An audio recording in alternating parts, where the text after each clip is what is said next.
sir, to officially inaugurate this today's national workshop. Reddy sir आपका आवाज नहीं आ रहा. So, very good morning to one and all.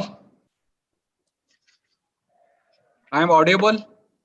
Yes, sir. Oh, Yes, sir. yes sir, yes sir. Very good morning to one and all. Dignitaries on this virtual dais. Resource person for this workshop.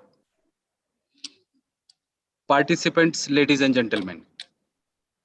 It is my indeed privilege and great honor to welcome all the participants for this 2 days workshop on National Education Policy 2020 and its implementation issues. I, on the behalf of university, on my own behalf, I am very thankful to the resource person, Professor B.N. Jagtap, Professor Subhashish Chaudhary, Professor R.K. Shevgaonkar, Professor Pandit Vidyasagar for accepting our invitation and uh, uh, act as a resource person for this 2 days workshop. This National Education Policy 2020 aims at making progressive changes in Indian education system and making India a global superpower. The National Education Policy, according to me, is a shift from incremental reforms to transformational reforms in the education systems. The fundamental principle of this policy, just I would summarize, this would be the recognizing, identifying, and fostering the unique capabilities of each student, the flexibility so that learners have the ability to choose their learning trajectories and the programs and thereby choose their own path in life according to their talent and the strength. No hard separation between art, commerce, and science, between curricular and extracurricular activities, between vocational and academic streams. Multidisciplinary and holistic education system across science, social sciences, art, humanities, and the sports. It gives more emphasis on conceptual understanding, creativity, and critical thinking. Equal emphasis on ethics, human and constitutional values, and the life skill. The National Education Policy also proposed to have extensive use of technology, respect for diversity, and the respect for local context, full equity and inclusion, synergy in curriculum across all level of education, and the most importantly, a light but tight regulatory framework to ensure integrity, transparency, and efficiency. As we are the leader of quality education and the progress, each one of us have a tremendous responsibility and capability to ensure that the national education policy get implemented effectively. This workshop highlights on national education policy and its implementation issues. You are requested to give your valuable suggestions, which would be very useful in setting the activities and timeline for implementation plan of National Education Policy 2020. With these few words, I once again thank each and everyone and request Professor Reddy to take it forward. Thank you. Thank you very much.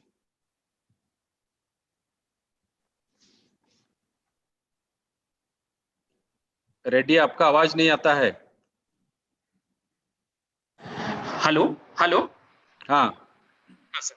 I request Professor our Honorable Pro Vice Chancellor Jogendra Singh Desai sir to briefly explain about this workshop. Reddy sir ये सामने ये करो जरा आपका ये mobile आपके सामने ये करो.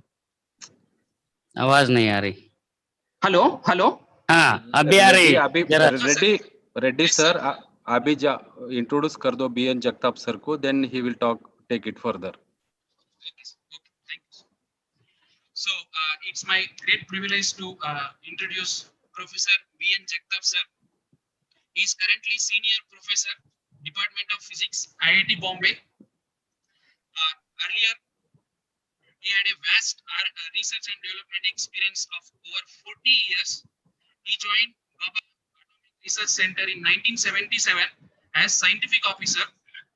He has held a number of positions in bar during the career span of 1977 to 2016, which included head atomic and molecular physics division from 2010 to 2013 and director chemical group from 2013 to 2016. He has awards and honors to his credit. He is a postdoctoral fellow and visiting scientist at University of Western Ontario, Canada, senior visiting fellow of the Center of Chemical Physics, Canada, Homi Baba Award for Science. Any problem, sir? Homi Baba Award for Science and Technology. He is also Outstanding Scientist Award received in 2008. Professor T.K. Rai Rastirar Award for Atomic Molecular Physics in 2009. Platinum Jubilee Award of Indian Science Congress. Distinguished Scientist Award in 2012. He was the elected president of Physical Sciences section of 99th Indian Science Congress in 2012. President of Laser Spectroscopy Society of India. And Professor Jagtap sir, when he joined IIT Bombay, during one interview question, he said, in the challenging landscape of R&D in India, a scientist is faced simultaneously with two major challenges. Number one, to pursue frontline research and remain competitive in the globalized science. Number two, to convert basic research into technology for economic and social development. His reply is that with his vast experience, he is going to focus and challenge these two things. With this brief introduction, I welcome you, sir, and I request you to take over this session. Professor B.N. Jagtap, sir. Thank you very much. Let me start sharing my screen.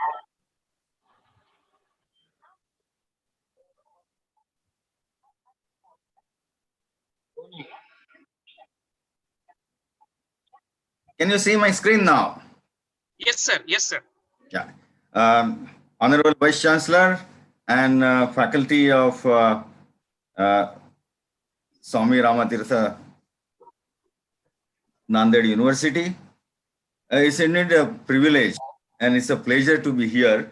I am in a virtual mode. I am back to this university exactly after 2 years.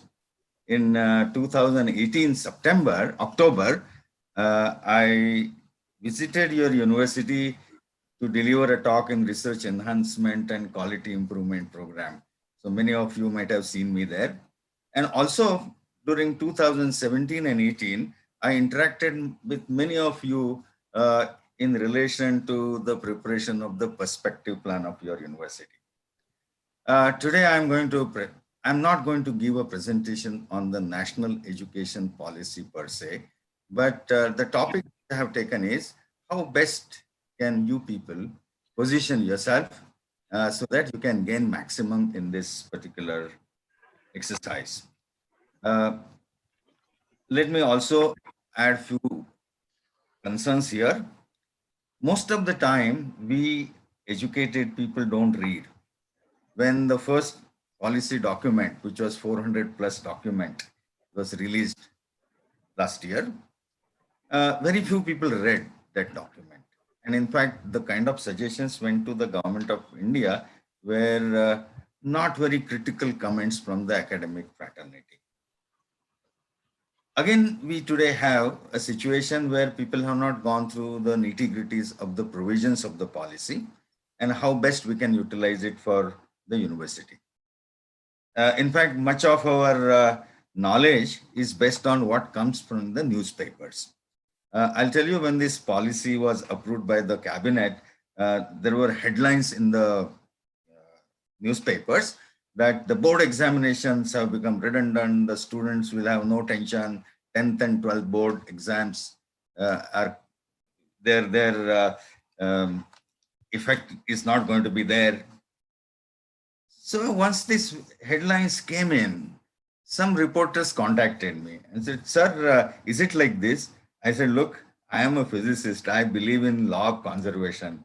So there were certain examinations for getting into the university system, which we used to say 12th standard exam, board examination. Now, if that weightage has gone down, something else has come in that place.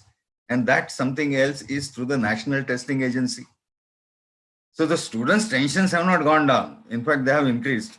In fact, now the National Testing Agency is going to conduct that examination for entry into the colleges at all India level, and its status is going to be like IIT, JEE, and NEET exams. So let's not get into those kind of impressions which are created by people who have not read this. Second important thing which I am going to tell you is that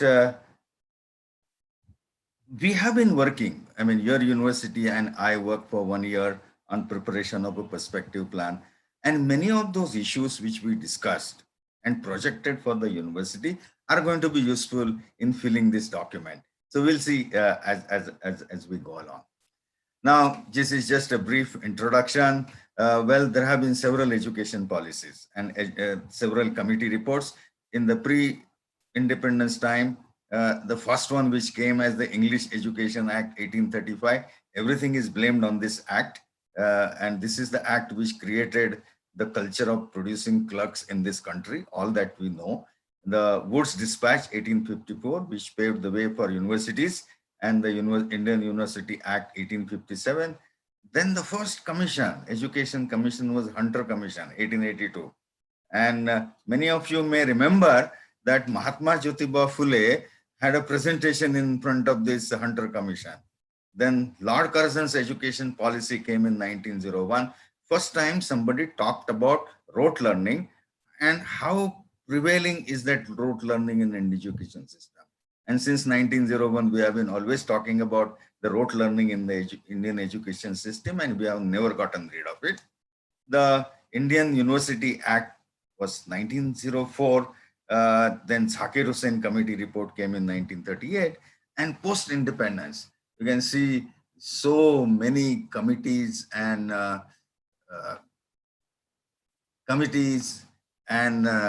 commissions gave their report, right from Radhakrishnan University Commission, Mudliar Committee report, Kothari Commission report. Based on that came the National Education Policy of 1968.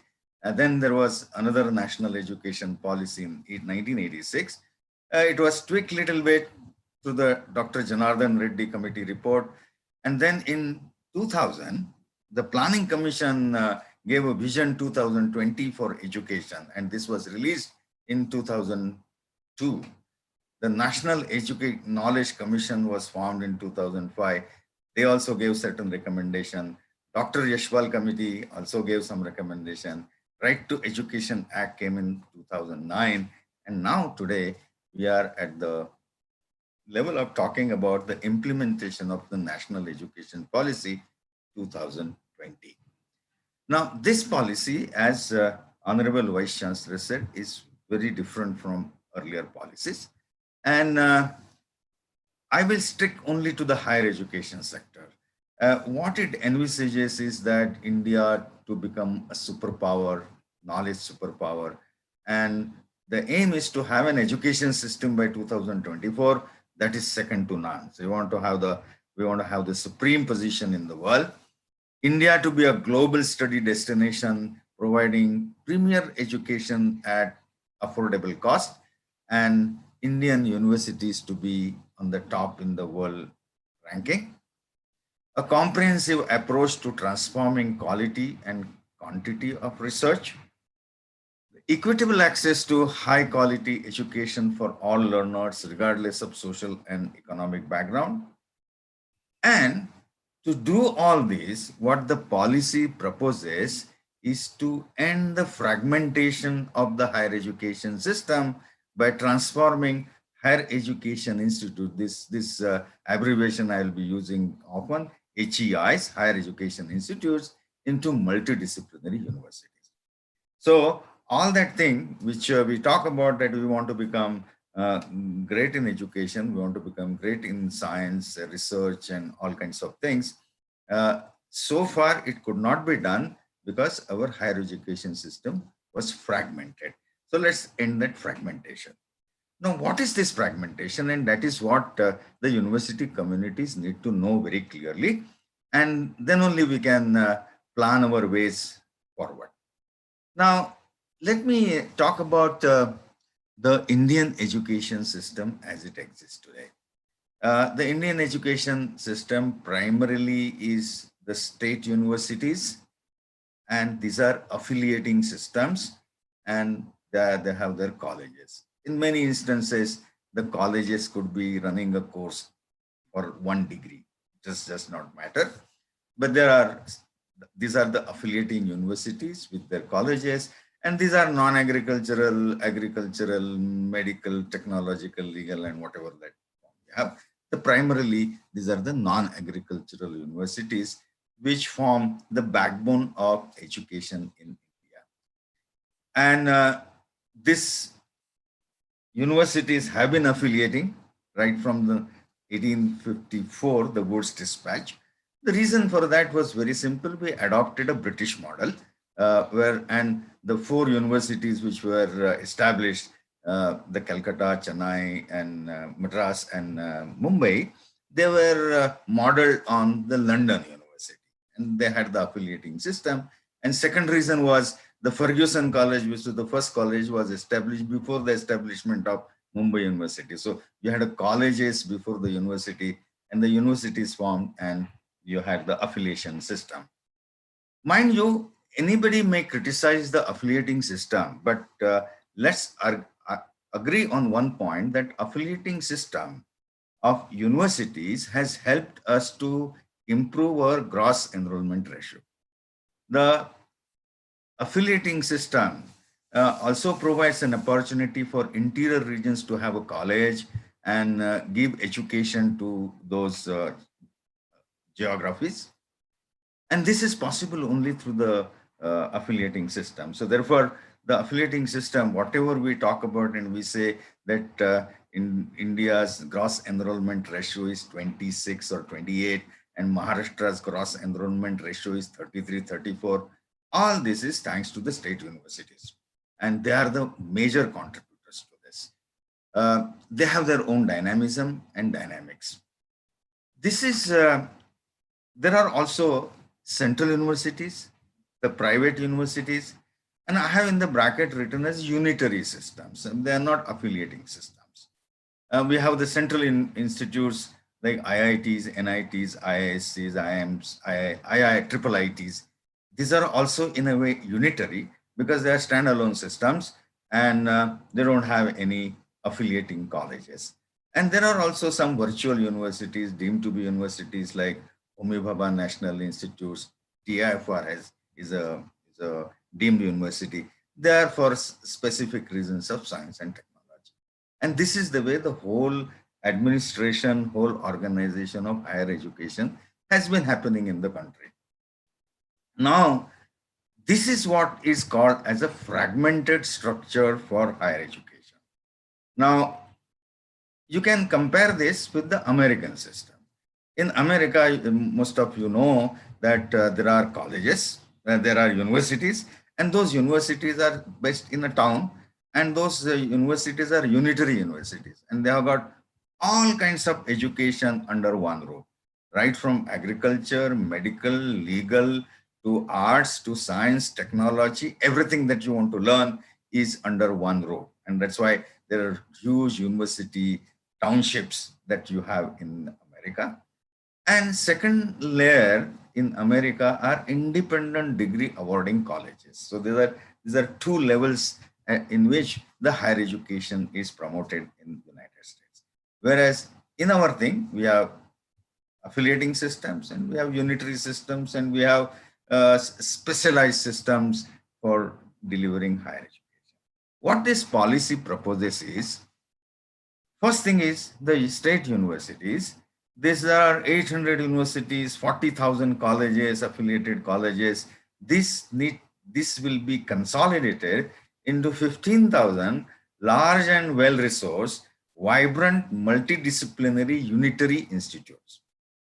If I need to give you an example, your university, it has to get rid of its affiliating structure, and it has to develop itself as a university like a New York University or any university in the United States, which has got everything on its campus, and student can take any course or any degree. In the same manner, the colleges, what you have, affiliated colleges, many of them will have to be converted into degree awarding colleges, and therefore they need to be again vibrant, multidisciplinary, unitary institutes. So this is like the American pattern that we have. And as regards the structures which you already have, which are unitary in the sense, that is central university or central institutes, they have to become multidisciplinary institutes. So they cannot say that we are going to do only science and technology. They may have to add humanities and things like that in it. Now, if you look at this restructuring, the major effect will be felt by the state universities. The reason for this, let me take the central universities or central institutes like IITs, NITs, IISs. These are already unitary institutes. They already have the board of governors and they have directors or somebody who controls the administration of the university, and everything follows as per the American system. Whereas the US state universities have got a management council which has got elected members on it. So this has to be now replaced by the board of governors. The vice chancellor cannot be a vice chancellor. He has to be renamed as a chief executive officer. And all that thing will have to be done within this. And therefore, you will be saying that for yourself, there is a big task ahead. But anyway, we can always handle it in a way that is satisfactory to everybody. And this is what the policy means as the restructuring of the higher education sector.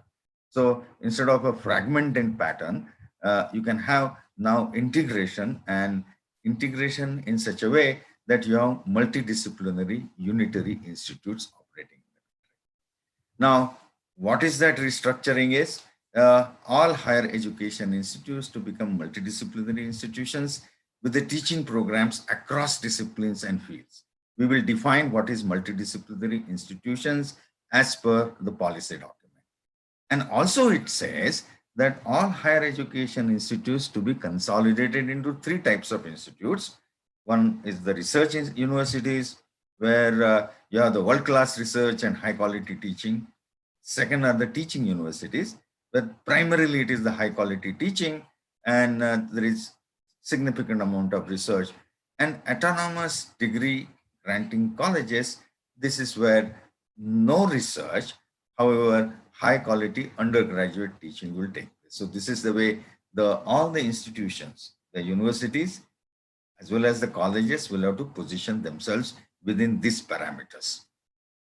Now, what is a multidisciplinary research? So now the policy documents at some places specifies it, some places it adds something more. But if you look at the para 11.7 of NEP, the departments in languages, literature, music, philosophy, Indology, art, dance, theater, education, mathematics, statistics, pure and applied sciences, sociology, economics, sports, translation and interpretation, etc. Okay, so at least this list is pretty exhaustive, will be established and strengthened at all higher education institutes.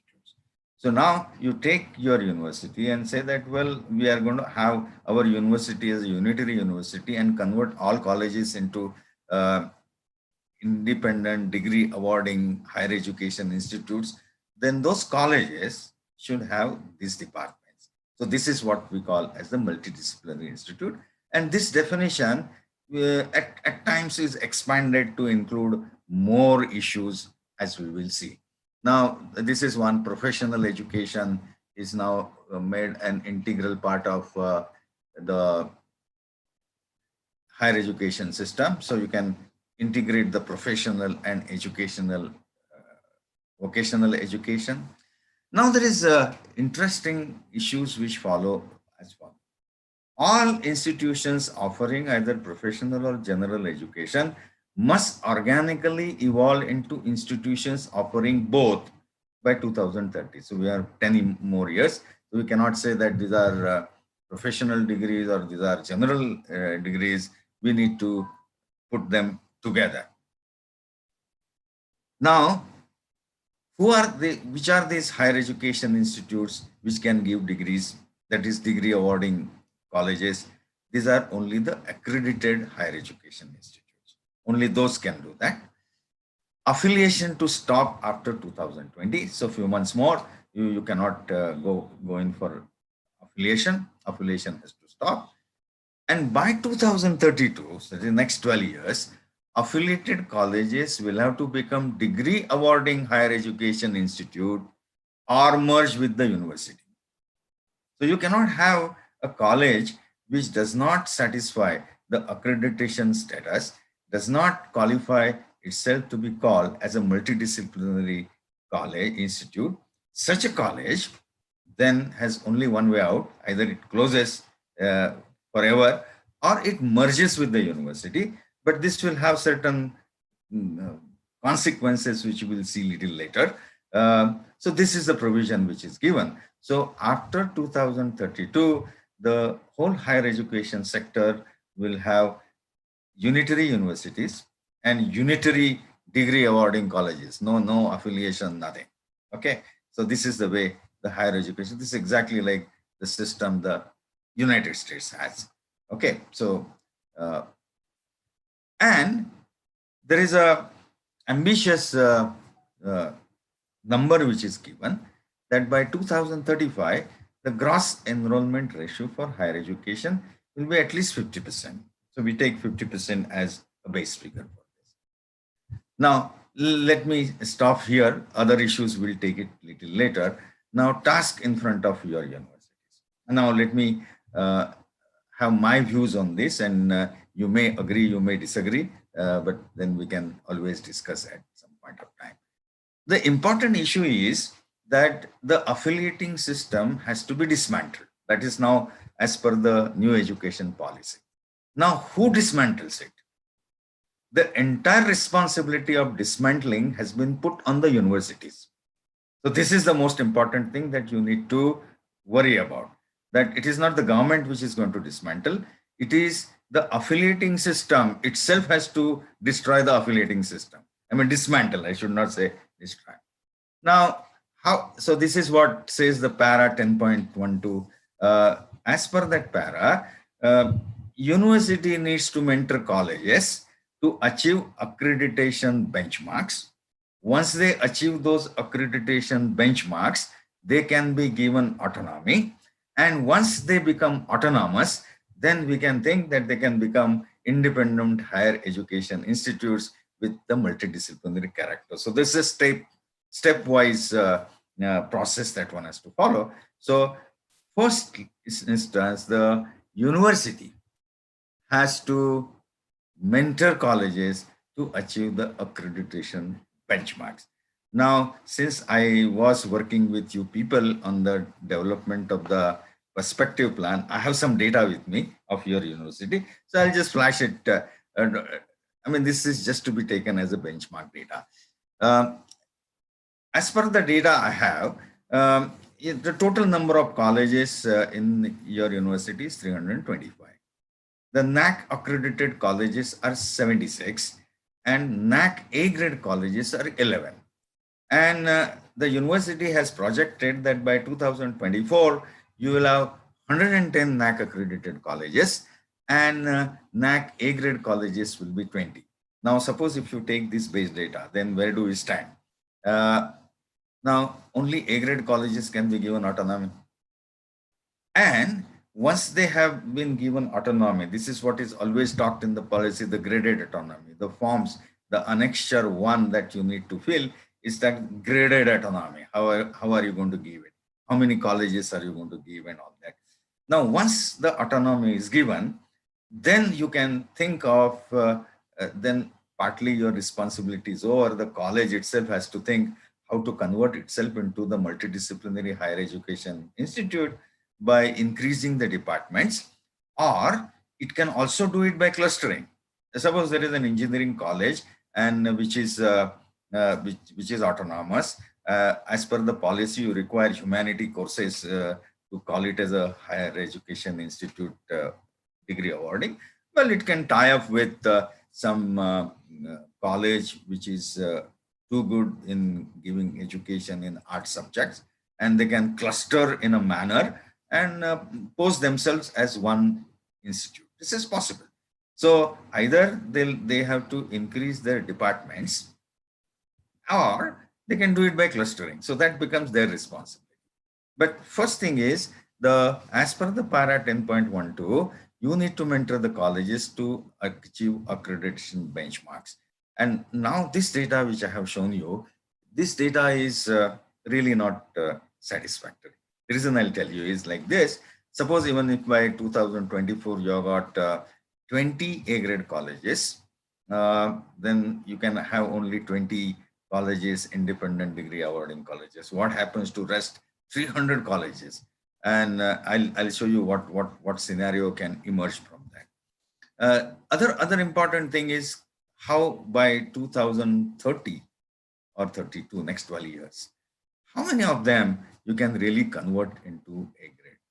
Now, this is my ballpark figures are like this, that by 2032, your university will have to convert over 200 colleges into multidisciplinary higher education institutes. And this is the number that I'll tell you why, because this is where now phased out numbers you'll have to write in your proposals. Other colleges, let's say 325, 125 colleges may close or may form part of a cluster or merge with the university.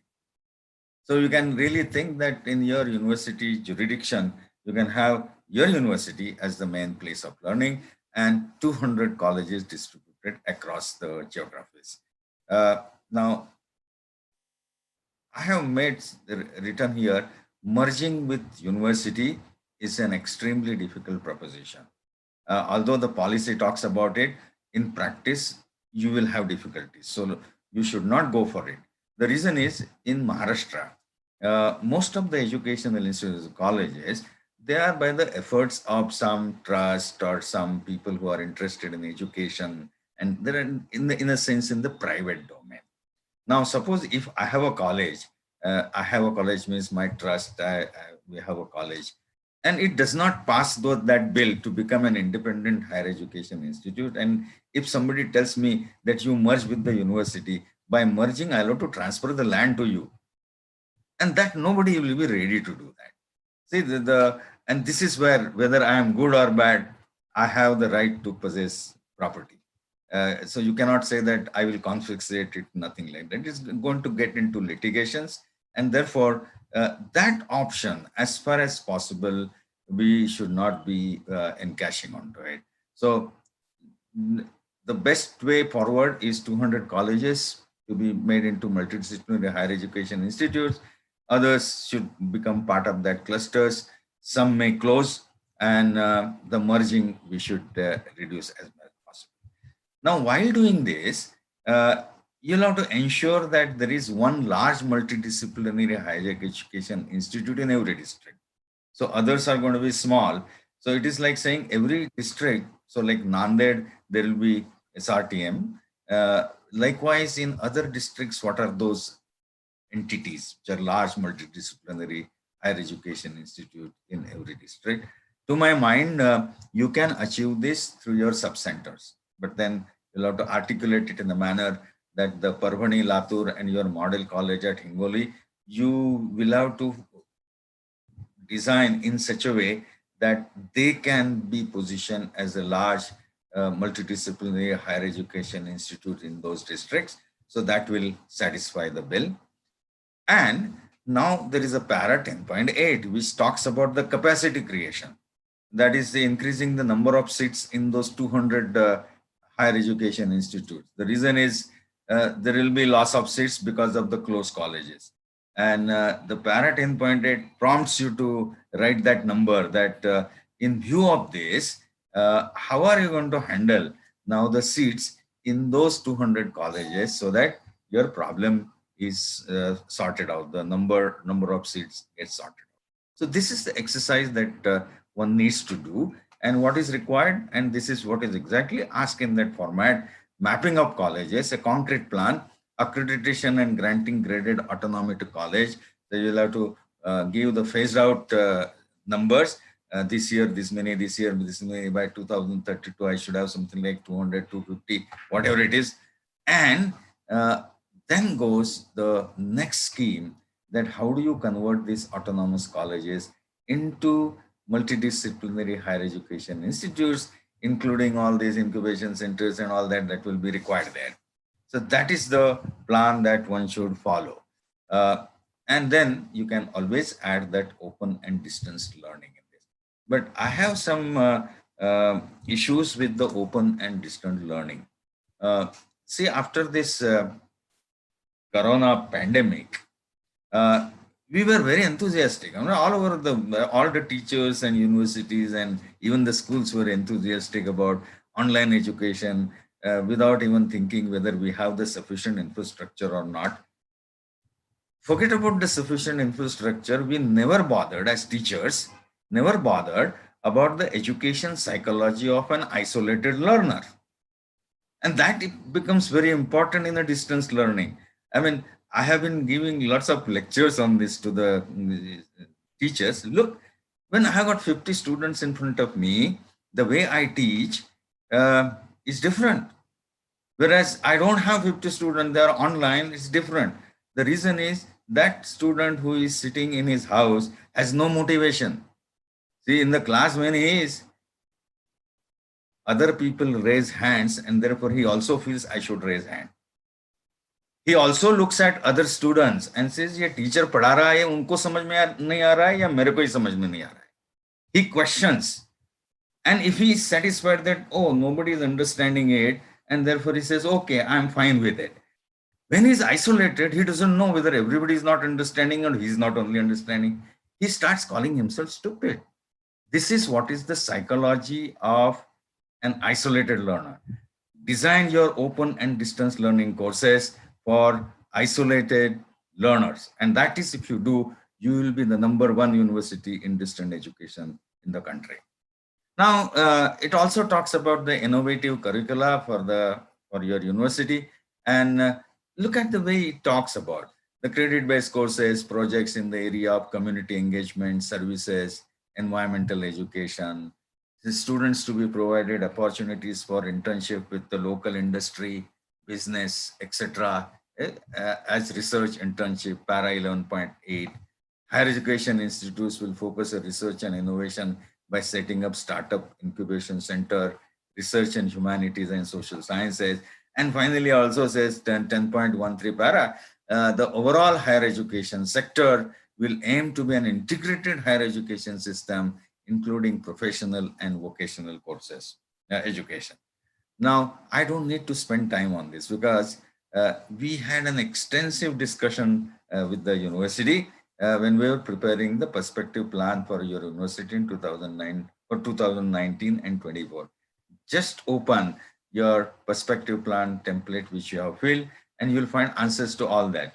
And just to remind you, we also had collected a lot of data. Your university had collected data on developing R&D partnership with universities, industry, how many faculty they are working. Just extend that data and write it there.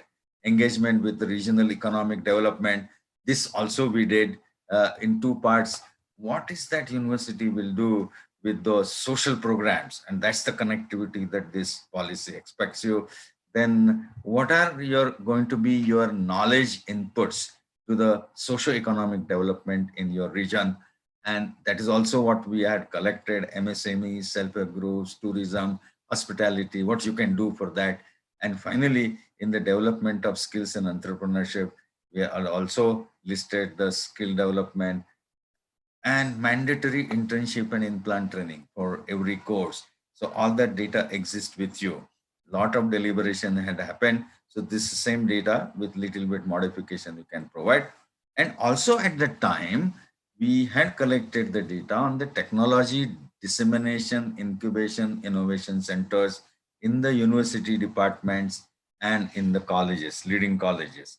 Just take up that data and you can extend that data to more colleges and see what you can do. This policy also talks about greatly about the Indian culture, the art forms and all that.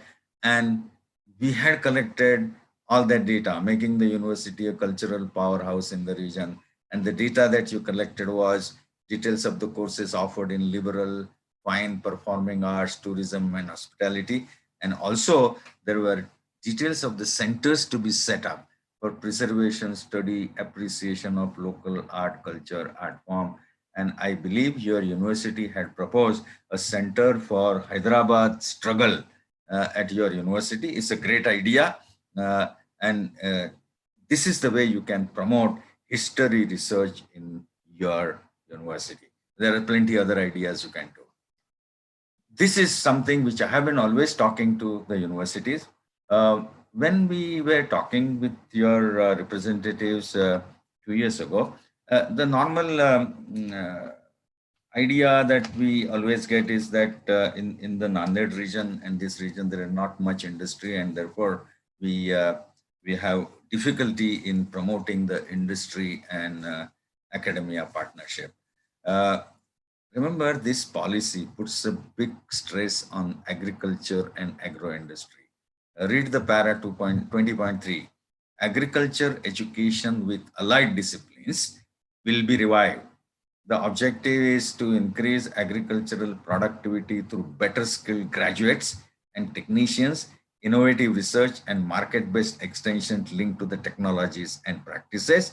And it also says further, the objective is also to set up agricultural technology parks to promote technology incubation and dissemination and to promote sustainable methodologies. Now, because of the integration of all disciplines, you can have courses and you can have research in the agricultural domain. The policy permits you to do that. And this is where I believe that you have got plenty of opportunities to work on.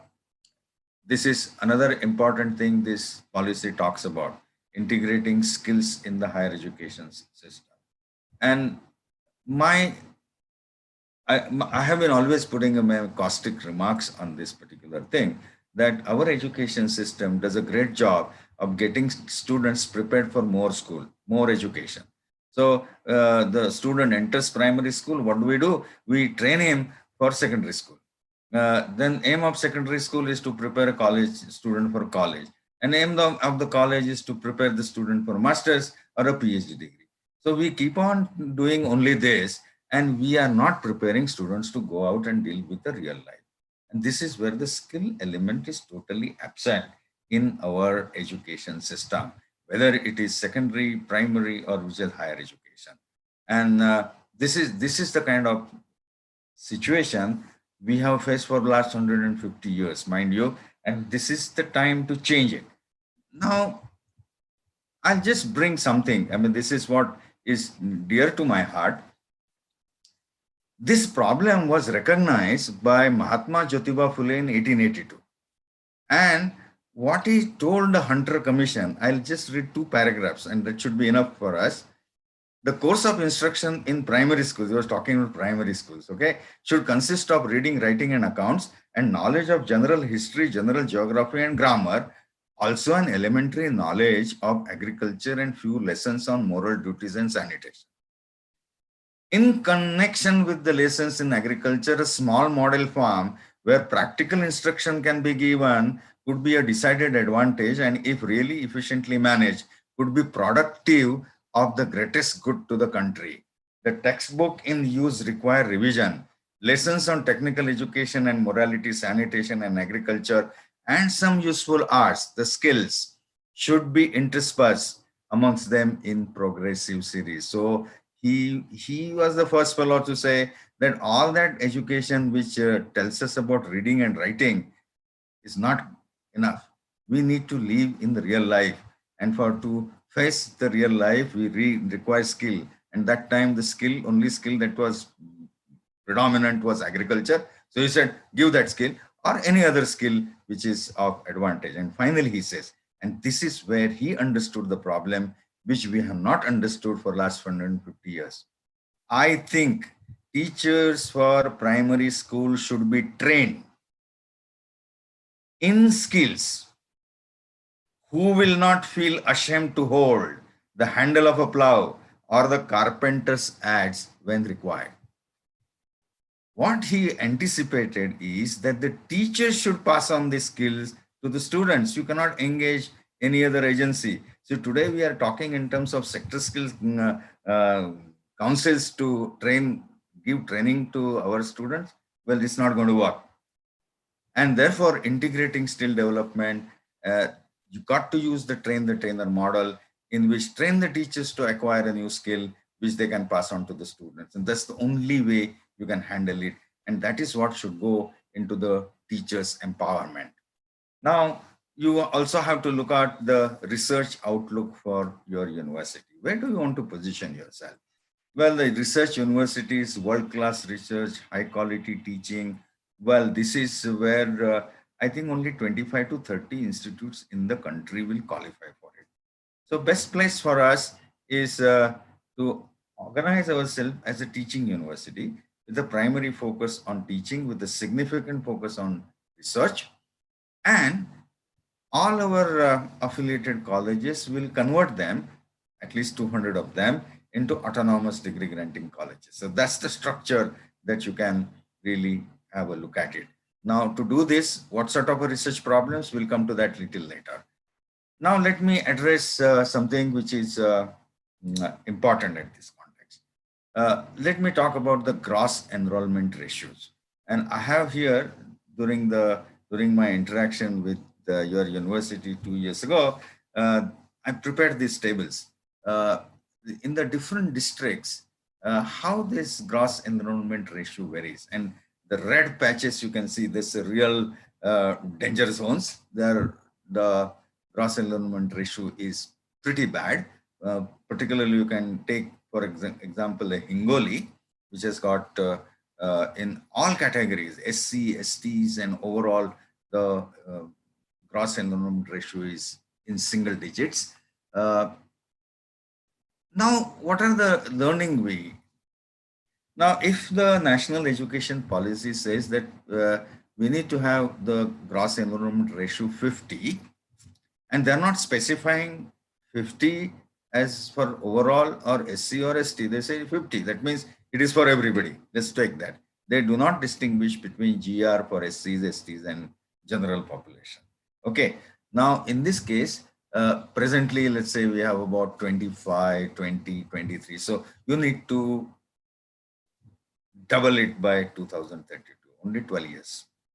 You cannot increase the number of colleges. You can increase the number of seats. Now, how do you handle it? This is the equation that you'll have to now start worrying about.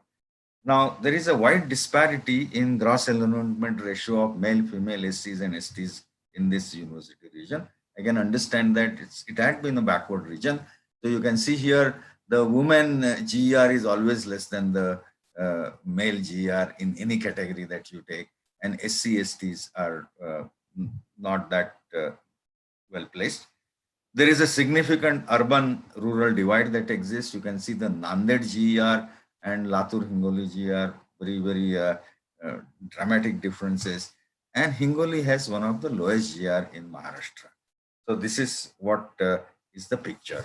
Now, we cannot say that, well, this is the situation it is, but we'll have to work on it. And we'll have to take advantage of some of this situation. Possible ways to handle, well, you can have the quality open and distant education program in the local languages, refer to the para 12.5. Now, there is a very specific mention in the national education policy that the priority will be given for establishing high quality institutions in the disadvantaged geographies. Now, can you take advantage of that? Yours is a disadvantaged geographies. So can you articulate? Now, there are specific issues which are given here. Setting up a model public university for holistic and multidisciplinary education at par with IITs, IIMs called Meru. There is a specific mention of Meru. Can we pilot this idea right at this stage so that this is to be done in the disadvantageous geographies? Yours is one, and therefore you will have a better chance of getting one like that. Academic programs, well, I will not go into details because the 3-4 year degree programs, multiple exit. You can always decide for yourself whether you are going to go for 3-year program or 4-year program. But what is going to be must is the 4-year integrated teachers degree program, because that is where from where the teachers are going to be empowered to take up job after 10 years or so. So this is where you need to, but these are all nitty-gritties. The policy also talks about the liberal arts education, and it is your take. I mean, if you ask my opinion, I will say that in India, the question of career preparation and acquiring practical skill for the workplace is extremely important. And therefore, if I have to advise somebody, I'll say, you, what is the use of liberal art education? You go for something which gives you some skills or some training so that you can find its use in the workplace. Well, the liberal art education is an American concept, and you should also refer to what Americans talk about the liberal art education. And this is something which I have brought to you this is a statement by Jeff Pollett. Now I'll read it out for you. The dirty, not so secret of higher education is that most students attend not to get educated, but to get credentialed. Such credentialing being the sine qua non for admission into the upper classes. Situation is not different here, not different there. Schools that fancy themselves as stepped in the liberal arts are uncertain how to square the demands of learning for the sake of learning, that's the liberal art, with those of career preparation, that is what other we say professional courses. So they fail at them both, demeaning both the liberal and the survival arts in the process. So this is there is another nice statement. She's a Manya Vitakar is a teacher in a school. He writes that in my own liberal arts education and at the liberal arts college where I teach, we are supposed to value learning for learning's sake, not for a job. Yet the reality is that I spend more and more of my time each year discussing how course content is applicable in the real world and helping panic seniors translate their independently designed measures into practical skills for the workplace. So the situation is very similar everywhere. People want the practical skills for the workplace. So even if those students are enrolled in liberal arts, somehow the teachers are trying to convert their programs for the workplace. So you have to take a, call on this. Curriculum, teaching, learning, well, this is well within your purview. Only thing is you need to worry while you are preparing this document, worry about the para 12.10 and 14.4, where academic, financial, and emotional support will be given to students. So what are the schemes you have? In the perspective plan, you had put so many schemes, so you can continue with that. Then professional education, of course, there is a specific statement which says that the universities will be required to fulfill their social obligations and provide scholarship to students from the socially and economically weaker sections of the society.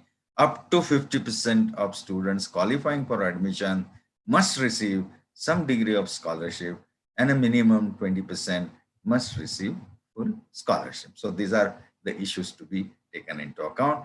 Now, this is, I referred to you earlier, the governance structure is going to be entirely different. You have the management council, you have the academic council, board of studies will remain, the management council's role. There will be a board of governors, and the BOG will develop institutional development plan. The vice chancellor will be designated as chief executive. So he's become CEO now, and he can redefine. And there is most important thing is there will be no elected members to any of the bodies or structures within the higher education institutes other than some bodies of the students. So only student representation will be permitted.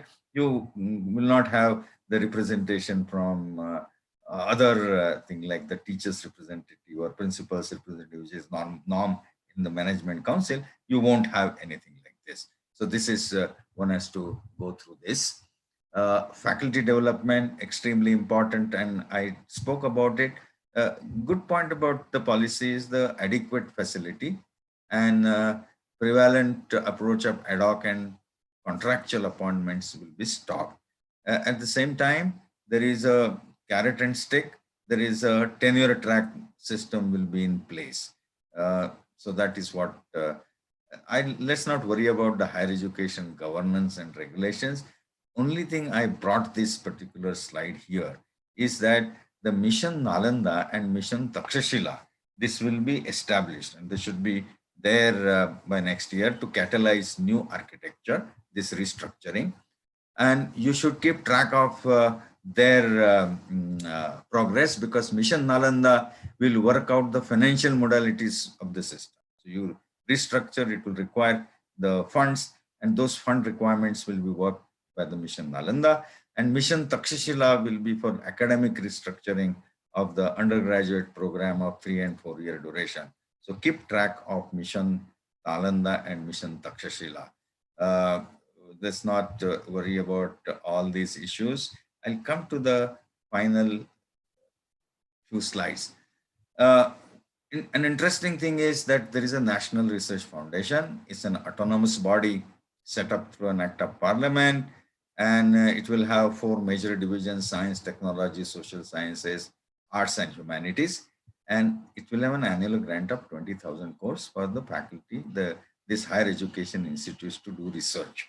And this will be funding and all that, peer review system and all that. Now, this is one important thing where you need to take advantage of. However, I will have some advice on this. Whatever research problems that you want to propose through this, identify your research problems properly so that they connect with the socio-economic development of your region, and also through that they empower your students to get a job or anything, or do the entrepreneurship. This is extremely important, and in support of this, let me I am criticized for showing this diagram at places. This is one diagram which tells you how much government funding was put in nanotechnology in 2008, 2009, 2010 by various countries. And you can see that India is somewhere here, and these countries, Taiwan, France, China, South Korea, United Kingdom, Netherlands, Canada, their government spent less than India on nanotechnology research. Today, if you ask how many nanotechnology products India has in the market, we don't have. Whereas others, they have the products in the market. This is what we say is the research converting into socio-economic development, products and things like that. So this has to be done very carefully. And then only we can justify that 20,000 crore investment there. And finally, I have just 1 or 2 slides which you should think very carefully. The financing of higher education. Now, lots of things are said, but I'm bringing to you the real crisp part of it. In fact, I had given half an hour talk on this, how this financing is done and how inadequate it is, but let's not worry about it. This policy envisions significant increase in public investment in education, and from current 10% public expenditure to 20% over 10-year period. Now, remember these terminologies are very important. From current 10% public expenditure to 20% over next 10 years. And this policy reaffirms national commitment of 6% of GDP to education. And how is this going to be done? That also is important. Now, what I want to tell you is that, remember, what is this public expenditure and GDP? Just to show you this, just spending on education since 2014. This upper curve is the percentage of government expenses.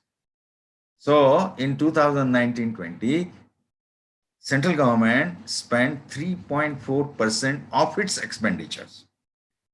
That 3.4% of its expenditure in real terms turns out to be 0.45% of the GDP. So this is, you need to understand this. If somebody says 3.4%, don't take it as a GDP. This is, so now what is proposed is that all states specifically says that all states should increase their allocation to 20% and also take recourse to philanthropy. Now, since we are in Maharashtra, just go and see the budget numbers. Uh, Maharashtra budget 2019-20, out of the total estimated expenditure of 4 lakh crores, government set it aside 19% for state's education sector. So government of Maharashtra is already spending 19% on education. So 20%, that figure is not going to change iota in Maharashtra.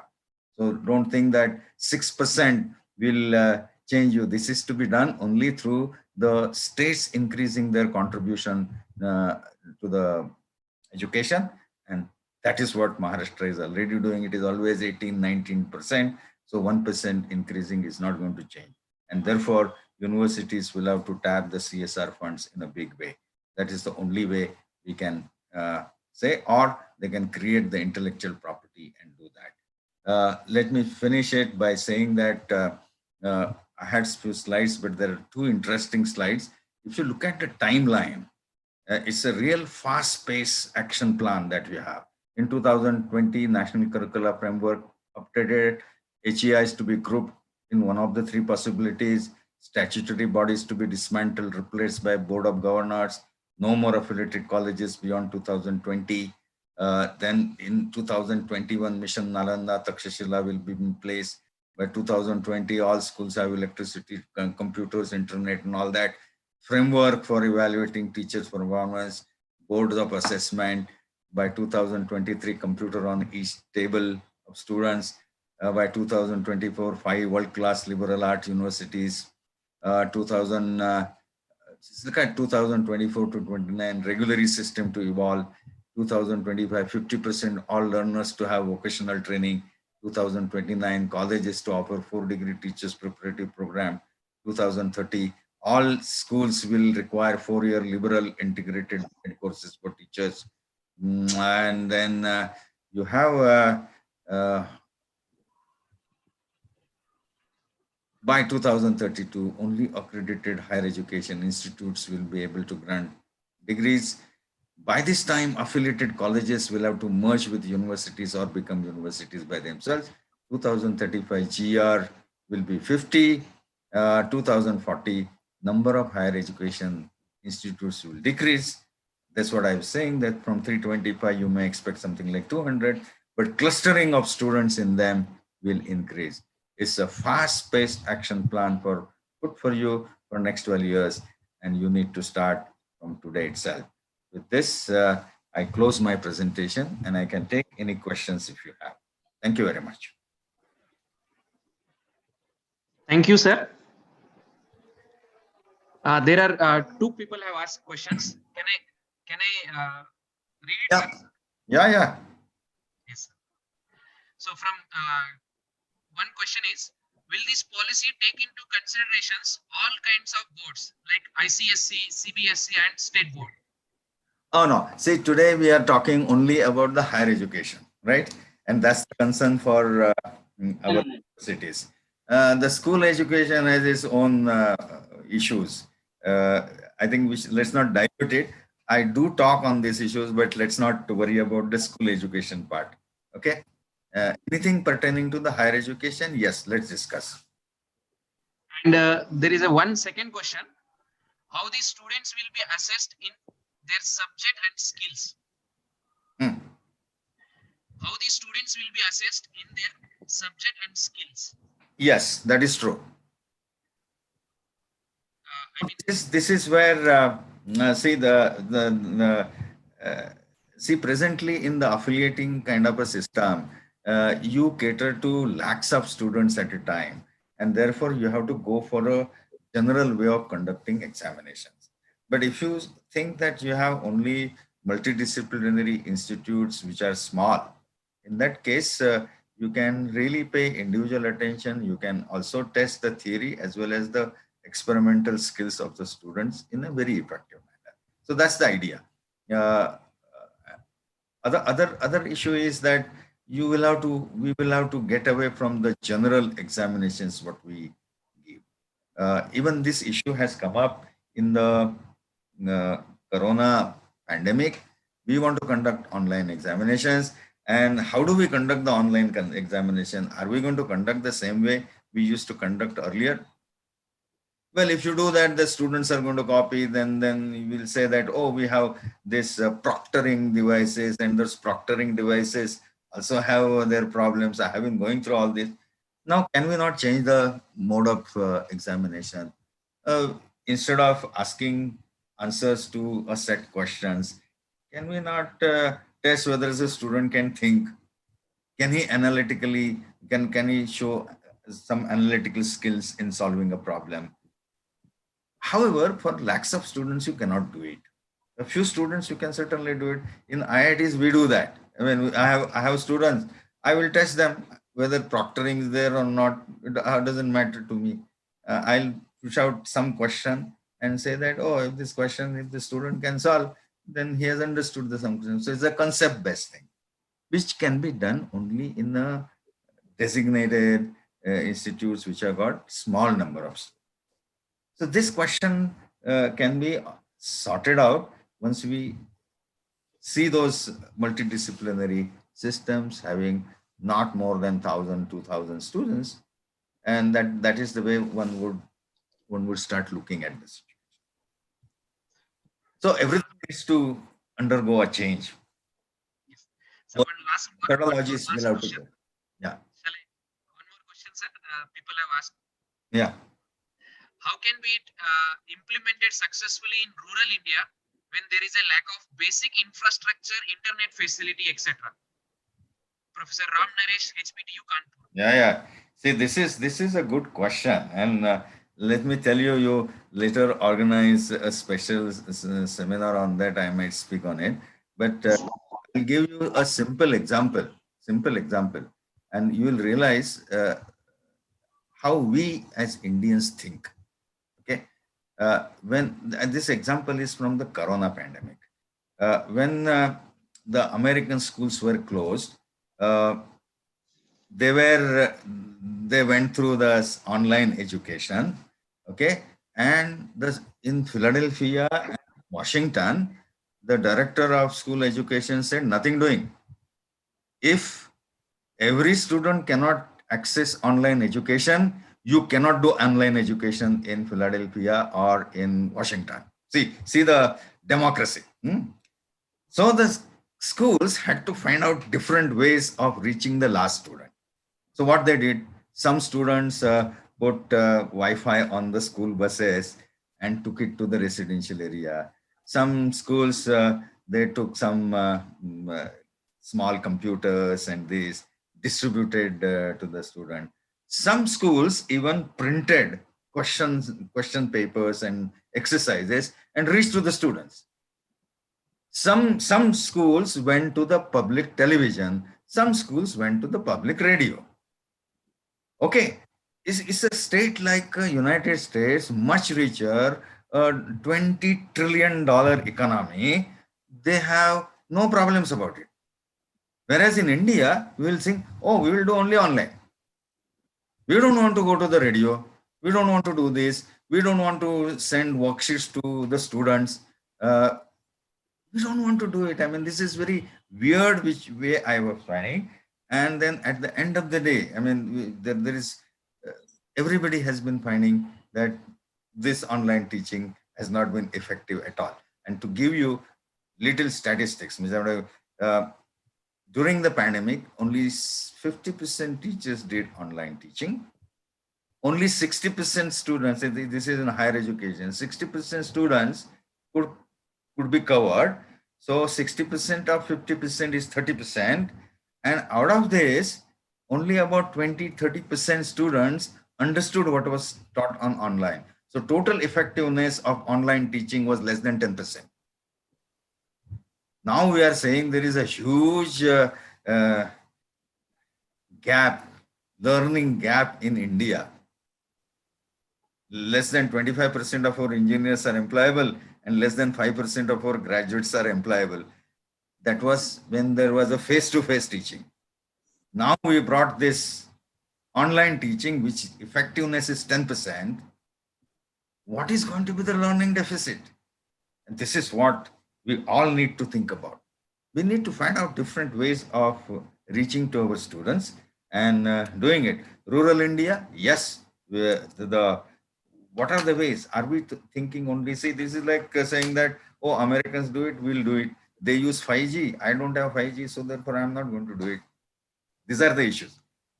Design appropriate ways for the population we have. And there are going to be ways always which can help our population. Everybody understands the difficulty. That person, that student who is staying in the village is not going to cry if you send him printed exercises book.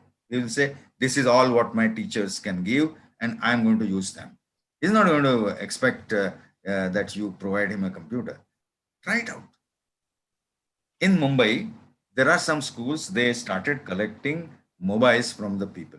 You buy a new mobile, old mobile you can give, so that that mobile can be given to someone for learning. So there are lots of social causes, and this is happening all around. In one village, now I keep connecting with it. I asked the Gram Panchayat fellow, you have a computer, why don't you give it to the students in your locality? Is it for you only? See, this is the whole trouble that we have in the country. We buy it using the government money and we say it is mine. We don't want to give it to a needy person. So we need to find out the ways like this. So it is possible. So it can be very well implemented if we have the desire to do it. Yes. Thank you, sir. Yeah. There are a few more questions which we'll take at the end. Honorable Professor Subhash Chaudhary sir already joined.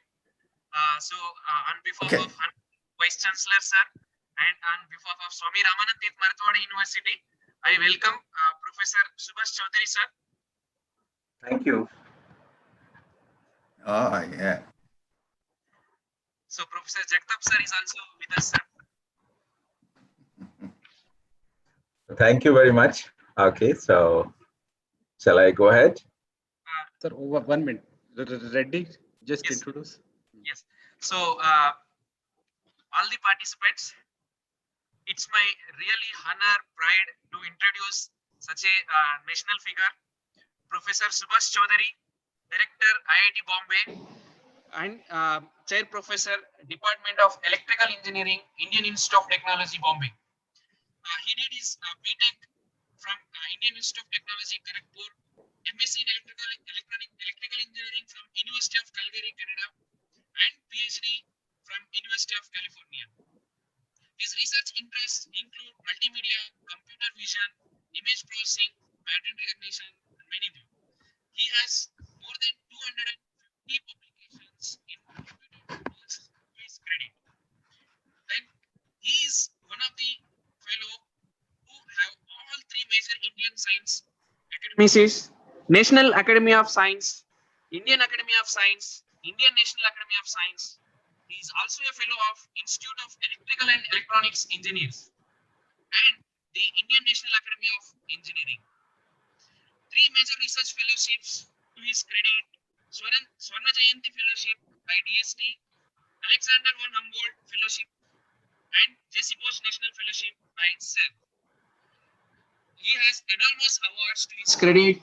If we want to mention few, Shanti Swarup Bhatnagar Award, one of the highest prestigious award in science and technology. He also received Professor H.H. Mathur Award for Excellence in Research in Applied Sciences from Indian Institute of Technology, Bombay.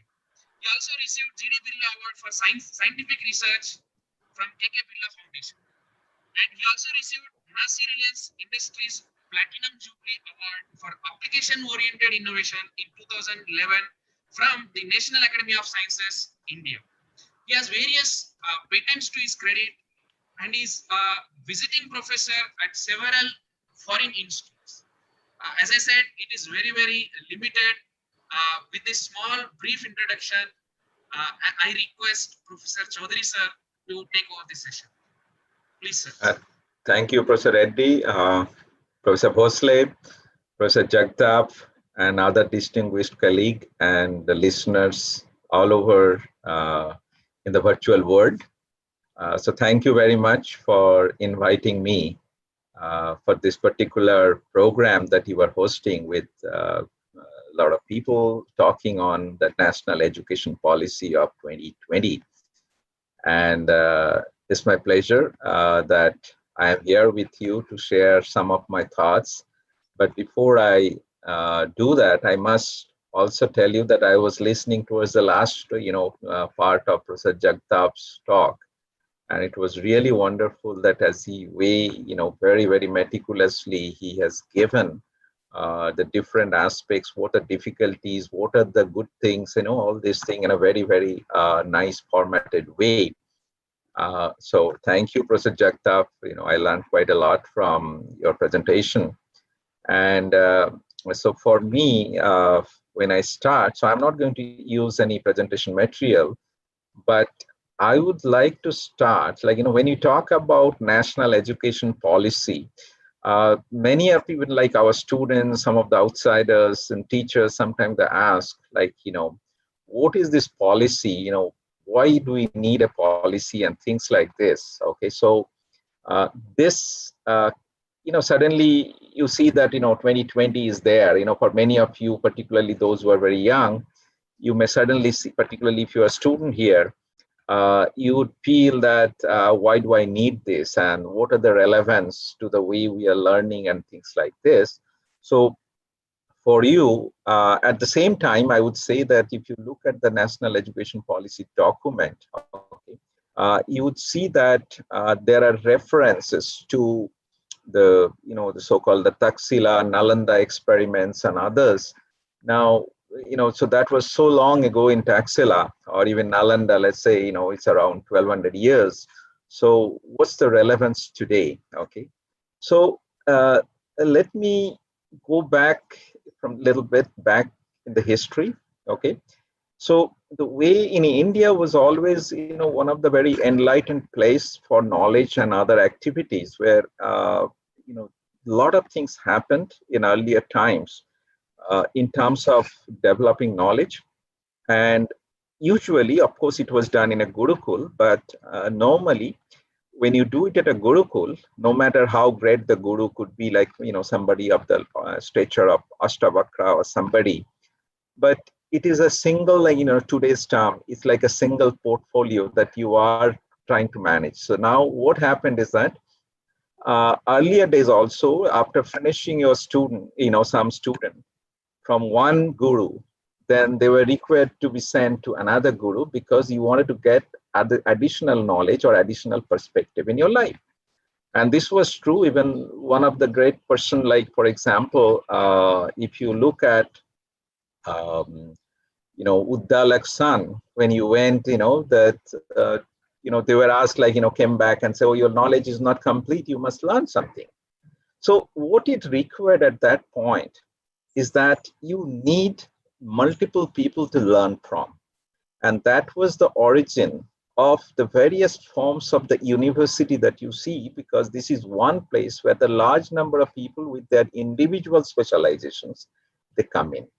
And that's what happened over this Takshila, and later on it was one of the Nalanda was one of the ideal case where we had a large number of professors. Those days, of course, they were not called professors. They came in and each with its own kind of expertise. So that at one place, a student, a learner could come and get the knowledge from various people. Okay. Now, this was going on, but unfortunately what happened, we had a little dull period. But at the same time, if you look at the Europe that time, if you move there, even though they started late, but during the Renaissance time, what they had this concept of the universities that picked up tremendously. And things like Bologna, Padova, and later on you heard of Oxfords, which are like 900 years of running history. They actually did very well in terms of coming up with the way the knowledge should be generated and disseminated. So there are two components to that. Okay, so these are to be generated and disseminated. So this particular kind of thing, if you look at from the Indian perspective, now come back to India now. So let's go back to India, something like 17th, 18th century or something like this. So suddenly you find that there was a lack of learning opportunities. There were still certain tolls and gurus and other places. There were some madrasas there, but there's not so much of structured way of disseminating and acquiring knowledge. Okay, so at this point, of course, now we move into, like, let's say the East India Company rule. Then you see that they realized, then of course the first thing that happened in India, that they realized that this India is for them is like a business opportunity for East India Company, and they needed manpower which has to be always procured locally, right? Because that would be a cheaper option for them. So, but at the same time, there was certain kind of issues that has to be solved in terms of solving your, you need certain kind of manpower.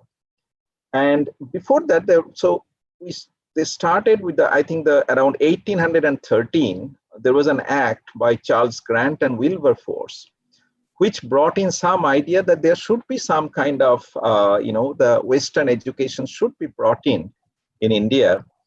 And of course, there were some supporters that time, which actually then made use of it, because the purpose of, Grant and Wilberforce was not purely of education. But we had great people like Ram Mohan Roy and others who said this is a way for social kind of upliftment for large number of people. So they brought in, so they made use of it. And then the first major thing that happened was in 1835. And many of you may be knowing a person called Lord Macaulay, which actually introduced something called the India's educational policy of 1835 under Lord Bentinck.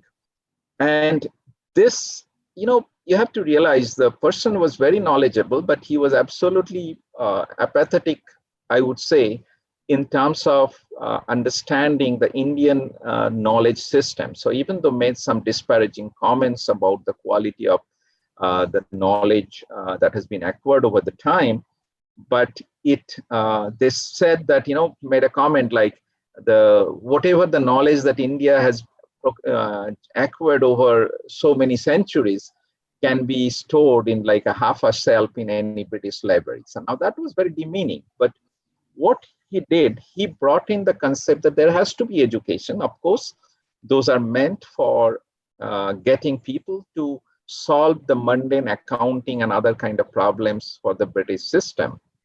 But the interesting thing was that there was the first time there was an education policy in India. So that's what I think the contribution of Lord Macaulay in 1835. But the key change, in my opinion, happened in India that time was in 1854, which there was something called Wood's Dispatch, if you go to that, right? So this is the first time that actually, even though remember, you are still under the East India Empire, so we are under a company, not like the British Empire in that strictly. So this is the first time it was told that the education becomes the responsibility of the state. See, earlier it was like, you have some teacher who would be teaching, in India, or like students, they would pay and go to some guru or whatever on a madrasa. But this is the first time it was acknowledged that the education has to be the responsibility of the state. Second thing that they realize, that which actually comes to the current, the even thing there, and even all the education policies that India developed so far, is that you have to realize India is a very, very diverse country. Particularly, even at this point, let's look at only the linguistic diversity. Okay, there's so many languages. Okay, and then this is the Wood's Dispatch realized that the key thing for people to learn in a primary level has to be at the vernacular. What is your local language or mother tongue? So it was enshrined into that. But then when you go into the secondary level, then what you do is that you bring in English at that time, because the British needed English. Okay, it was not, those days we are not talking about globalization, we're talking about just running the service for the British system. Okay, and then when you go to the college, okay, so you go for a little higher. So college would be like what we call a junior college and others these days, and they would be then in English, so that now people are more proficient in English to serve the British system. But also, I think the Woods dispatch was the first time they recognized another great thing that happened, was that women education was also acknowledged as a great need. Okay, because I think, Professor Jagtap talked about like inclusion for SC, ST, and various other communities, and there have been a difference. So male and female is also another kind of, the divide that we often talk even today. Now, at this point, the great thing that happened was that because of this, there was an emphasis on the first time on the higher education. And if you know, immediately, we had at least 3 universities coming up in different parts of India. That is 1857, where you had Calcutta University, Mumbai University, and Madras University coming up. Later on, we had, of course, Allahabad University, Lahore University coming up much later. But this time, till that time, the education was very much centralized, okay, in big cities, okay, and not at all going back to the smaller levels. So there was something called Hunter Commission that happened in 1882, 83, okay, and they said that, look, we have to take education to the masses, okay, so we have to decentralize it. You take it as a district and let's say municipal level, and there will be some administration, okay. So Professor Jagtap talked about the British American system. So where education, primary school and others, they're very much governed by the local city and the other offices. Okay, it is the responsibility of that. So it has gone to that level. Okay, whereas this was the first time realized that education has to go to that level, and these people have to be decentralized. Okay, now at the time you realize, now we are talking about early 1900, and so. Universities were set up about 50, 60 years ago, okay? And we had, just like, right now we are going through this coronavirus, the problem. That time, just it was before that plague, the Spanish flu happened, before that there was a realization that we should evaluate how are these universities doing, okay? So there was a need for that, and it was done under something called Sadler Commission, which was something like 1917 and 19, okay?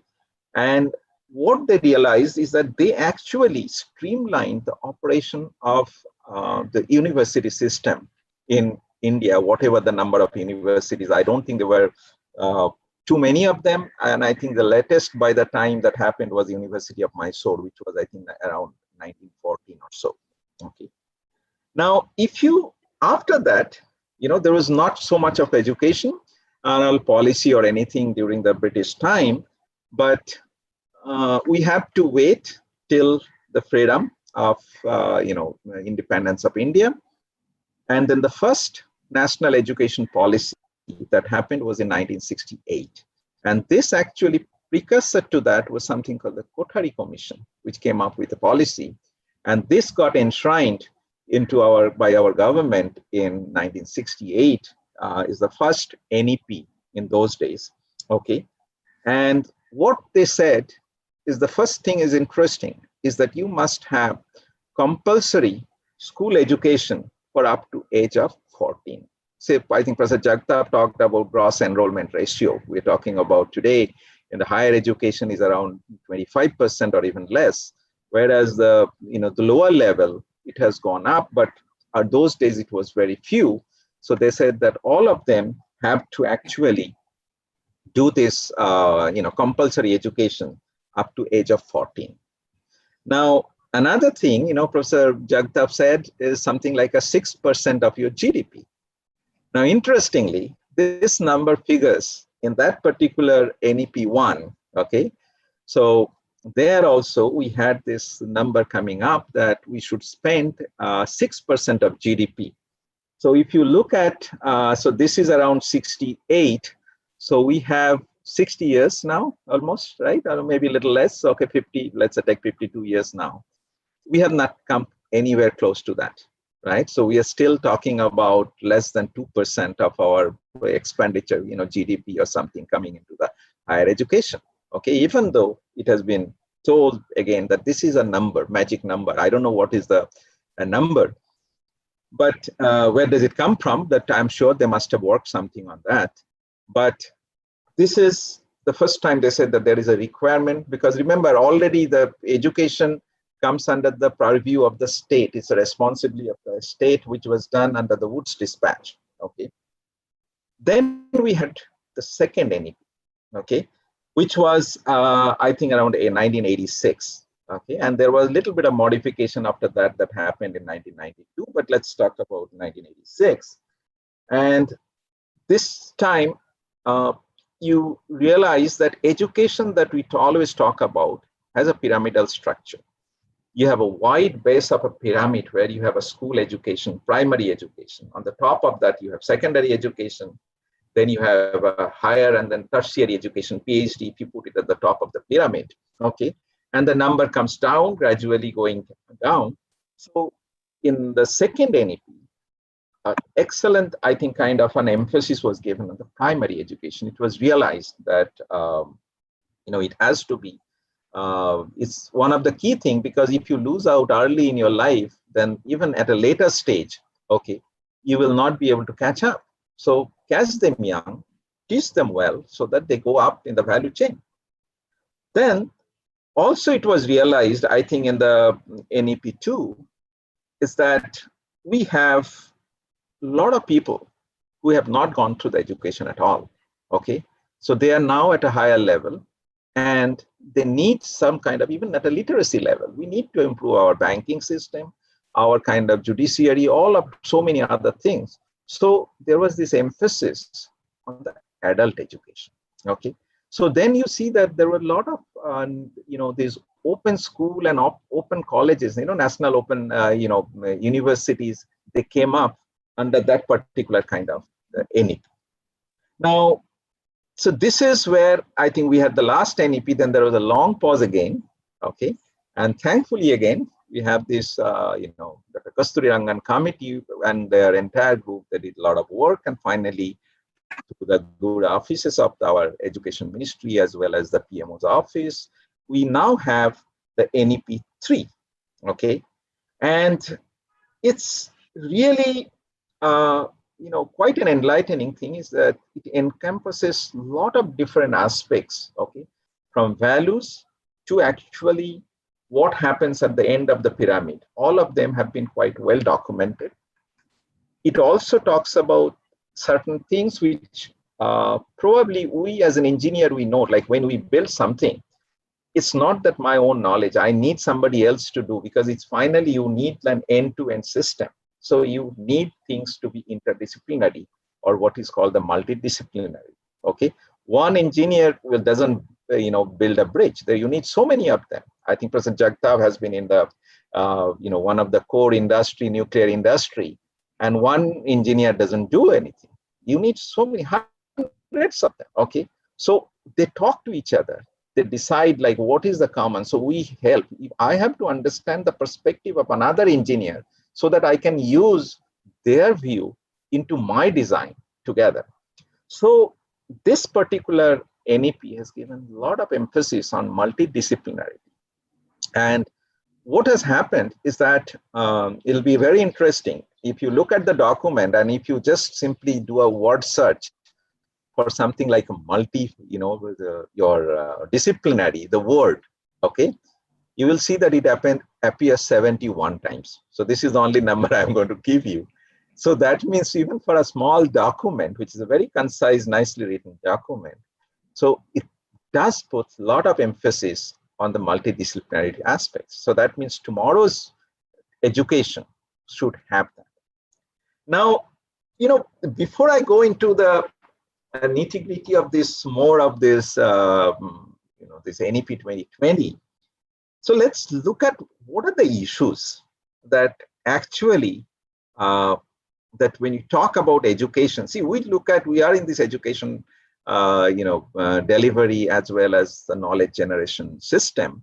So if we can try to look at education as a completely, as one system, then look at what are the different type of issues that we normally look at, so that you should look at the NEP through the prism of such issues. and then you will find what would be the solution. Okay, because you have to finally, as Professor Jagtap said, that you have a timeline very nicely given, and it's pretty, I would say, is a tough in many cases to implement them, but we have to try. Okay, so that's a good thing. But how do you do that? So first thing, of course, when you talk about the issues, then of course, first thing is what are the level of training that we're talking about. Okay, so the components that if you see in the document also that talks about is a primary or the school level education. I take it up to that. So first few, I think 1/3 of the thing is mostly on the school level education. Okay, and how it has to be done. So it is very much there. Then you go for the higher education, right? Now, at this particular one brings in another thing that we always feel is very important, and it has been, by the way, it has been done earlier in in some of the, I think the Woods dispatch also talks about that, is that when we are the teacher and we teach, okay, how do we know that our teaching process is good? Okay, we have to connect to the students, so we have to also get trained. So there is a third component, which is a teachers training. So I'm happy to see that there is a teachers training. Now, of course, if you look at the school education level, normally the teachers training has been given a lot of due emphasis, and there are courses like B.Ed and others, even this new education policy talks about. Okay, but so which is very well documented. Many of these jobs now demand that the teacher has this kind of the degrees. But when you look at the college teacher and others, many of this university teaching, we do not insist that these teachers, okay, get little trained. See, there are some of them, of course, have a good gift of the gap. They can, do it very well. But not all of us are endowed in terms of teaching very well from day one. But you have students in the pipeline, years to go through. So this is something that at the higher education, I think no matter which university and others we have, there has to be a teacher training program, which could be part of the system.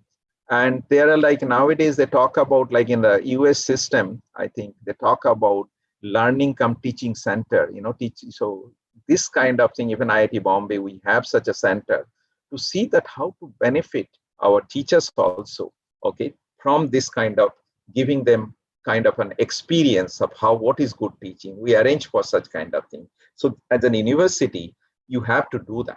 Okay, so that because your teachers are the assets, they would be teaching for next 30, 40 years. Okay, and they must do a good job. The second issue, now let's go for the next issue. Now, what type of education do we provide? Okay, now, of course, one of them is typically what we call the universal education. You teach people for various kind of things, for acquiring and, so that knowledge, and they should also generate knowledge.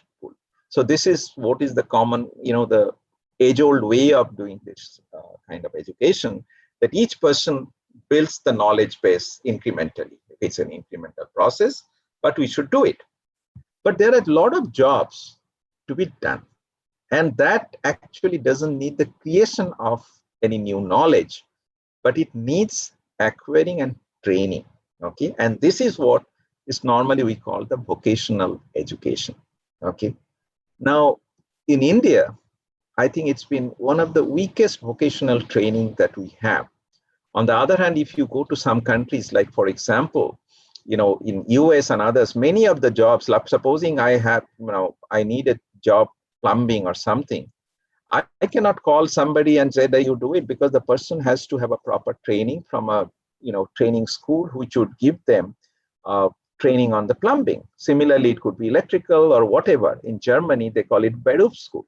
Okay, and they are very popular. Many students they go, and any job, So I think in our NEP document highlights that even places like, I think our South Korea and others, they actually have a very large number of this workforce have been trained in the vocational one, right? In Germany, 50% of all their, the workforce had been trained under the Berup school, that is this vocational training. India is very few. We have some ITI and others, many of them they are not in a good shape, and we have to improve them. So this particular one, NEP, puts a lot of emphasis that this has to be done properly. And you have to realize one more thing, something the NEP directly doesn't talk about it, but when you look at as education and delivery or an administrator, see, education has a cost, right? When somebody, you suppose, I don't want a master's, MTech or somebody going for, doing a plumbing or other operation, because, so then what happens, that particular job doesn't need that expertise. If the person wants to learn on his own, it's good, but the job doesn't require them. But if it has to be trained for that particular this one, it costs money to the system, to the government, okay? And this is what now is being talked about quite widely in countries like US, particularly in IEEE and others. They say that many of the jobs don't need the kind of degrees that we do, because it can be done by having people who need not be trained up to that level. And you talk about like 4 years of tuition fee in US, which would be something like $200,000. So that much of cost is actually is been spent by the family or whatever the system, and there is no benefit to the actual in improving the GDP of the system. So this has to be understood, that it's like an investment. If I want to do something, I actually should value that this is how much I should get invest, and this is the return that I do. So even this should be valid for education also. Okay. Now the third one, which is one of the things, as I told you here, is a language of instruction. Okay, that's another issue. Now India is a very diverse country.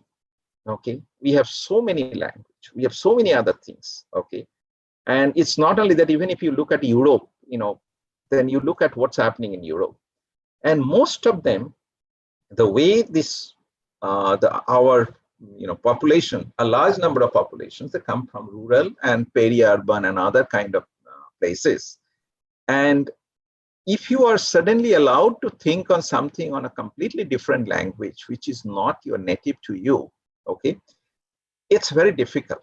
Let's say, for example, I myself, okay, I have studied all my life in Bengali medium. I could not speak anything in English or something, until probably I even graduated with a BTech. Okay.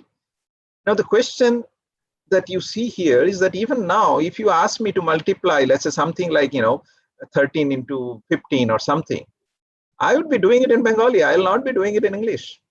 Okay. So that's my mother tongue. It's ingrained into my system that I should learn from that particular view. And then of course, I can immediately change into English, because now over the time I have acquired proficiency, but not at the time when you grow it. Okay. So language of instructions, it's very important.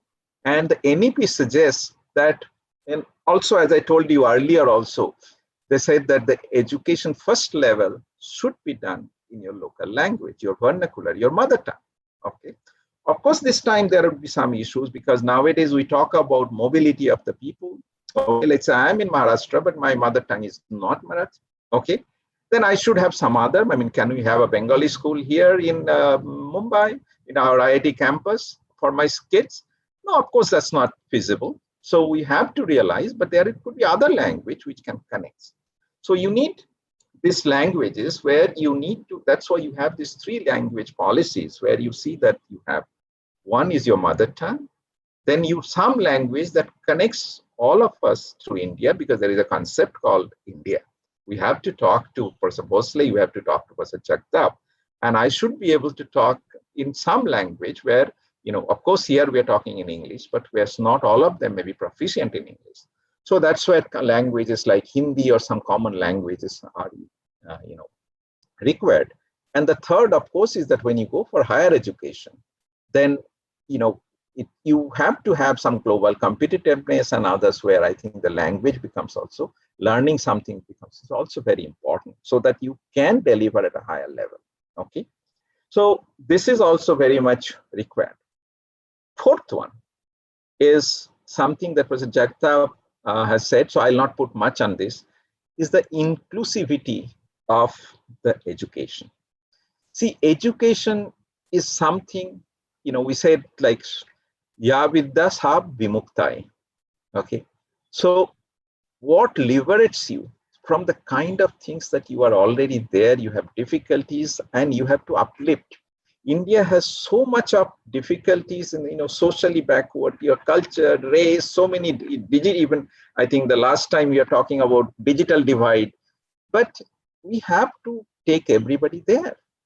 Okay, unless we are able to take all sections of our the society, the nation doesn't grow. Even if you leave one group out, okay, there is a loss to the society. So the inclusivity in programs and others are very important, and we have to take them. Okay. Now, so that's why we have to make sure that we have to have programs where it's quite inclusive, all parts of the society. And it has another thing. See, it gives a learning as a perspective to the learner. See, when I go to a school, I see people, somebody is very rich, somebody very poor, okay, somebody speaks different language, and then I learn to respect all these kind of things. So it has to be there, kind of system, respect for all kind of groups and others. So this is also, part of the thing which is not there for any NEP, but this is in broadly, that is a concept that always brings a nation higher up, okay. Now, another thing I think the NEP does say a lot of thing is that what are the purpose of learning? What kind of learning do we go through in an educational system? So typically, we always say, oh, this becomes like a school, particularly education in many places, even higher education. Okay, it's about rote learning.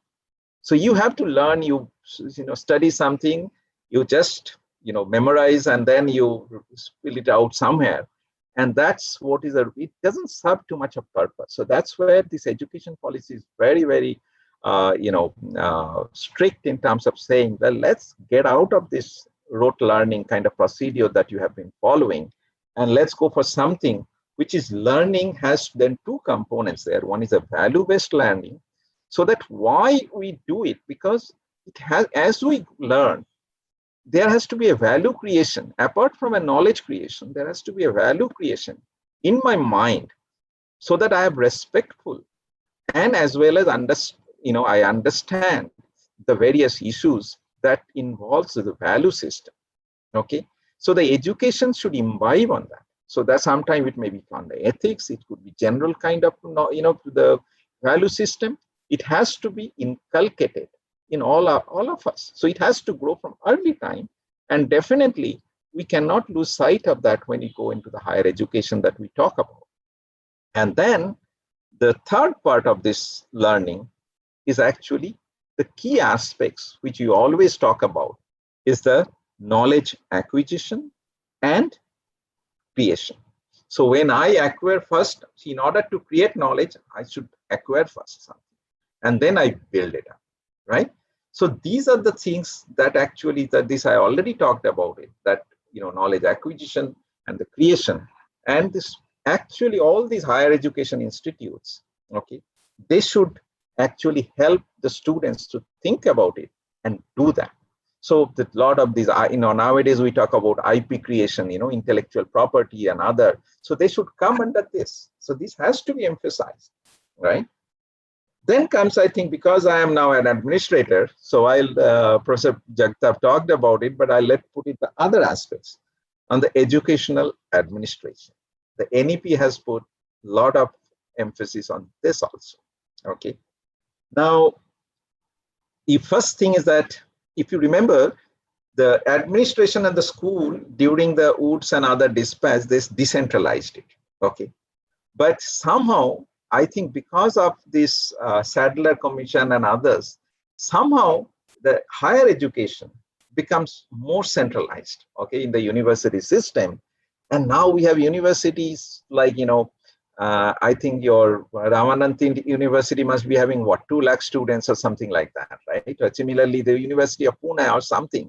They have like 6-7 lakh students. They don't even know who are my students, right? So the question is very, very unhealthy, situation. Okay, and so many colleges, they don't have much freedom. So this is what they're saying, that you have to do two things. One is that you have to decentralize. So each college and other, some of them, okay, should grow up into being a university. Okay.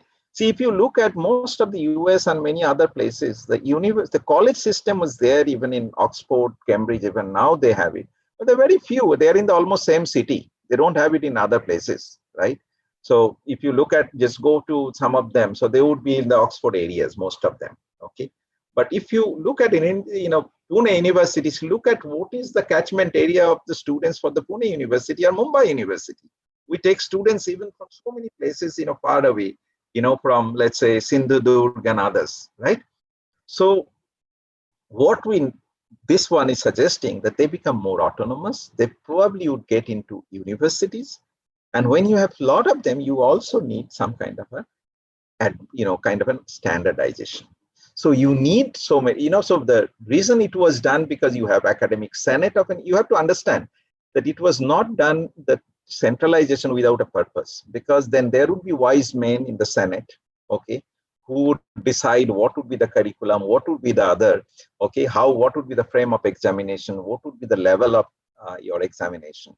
So they were planned like this. So that was the particular, the purpose of the senates and all.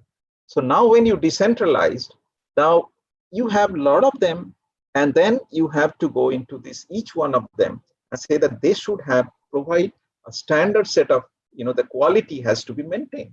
So there has to be some kind of standardization has to be there, and that is very much required. Then comes that I set up so many, like let's say you have an university.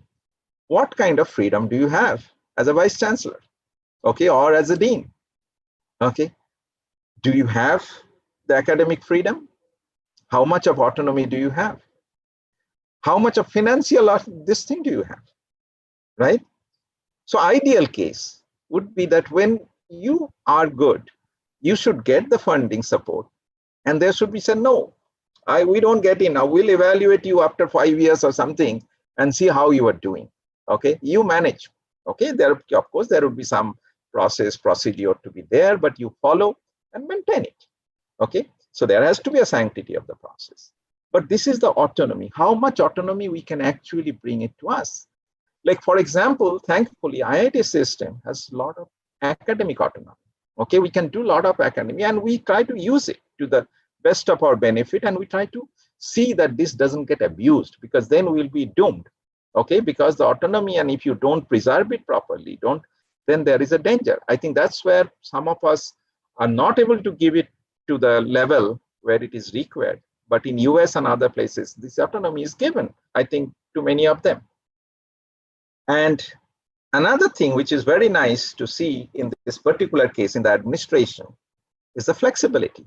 Okay, see, Indian education system is like a very, very, I would say, the single dimensional system where you join at a school level or even maybe kindergarten level. Okay, and you keep going. Okay, if you want to finish 10, 12, after that, maybe, okay, you go finish BA, BCom, BSc in engineering, then masters, okay, then PhD in one shot. Okay, now this is, once you do it, because see, what happened is that even if in the government jobs and others, they do not give you a value. If you, let's say, supposing even our, look at the job environment, if you take 3 years off from in between, from your bachelor's and let's say before you do your master's, and you come up for a job, okay, when you get a job, you don't get any credit for somewhere them for these 3 years that you have done. Okay, so naturally, of course, we say, okay, look, there is no gain. As a parent, I would tell my kid, get done everything. Okay, but in US and other, it doesn't happen. So many of them, they take off, okay, and then come back. See what happens when you come back after a year or two off, you do something else. You come back a lot more modified, lot more enlightened into the system, because when you work somewhere, you know what you want to do. Okay, so then they are more kind of, I would say, they know precisely what is the purpose that I am actually taking this course. What do I want from the teacher? They become more demanding. Okay. Then the teachers and all have to deliver at this point, right? So see, I tell you, it's very interesting. Once I was attending one of these edX conference in, I think in MIT, and they said that, look, nowadays you talk about blended, like we talked about the online learning and others, so blended learning, okay? And then we had a few students from MIT also, they were doing a panel, and they were asked, like, what do you think about the blended learning, where the professor gives you a regular kind of a teaching 1 hour, and later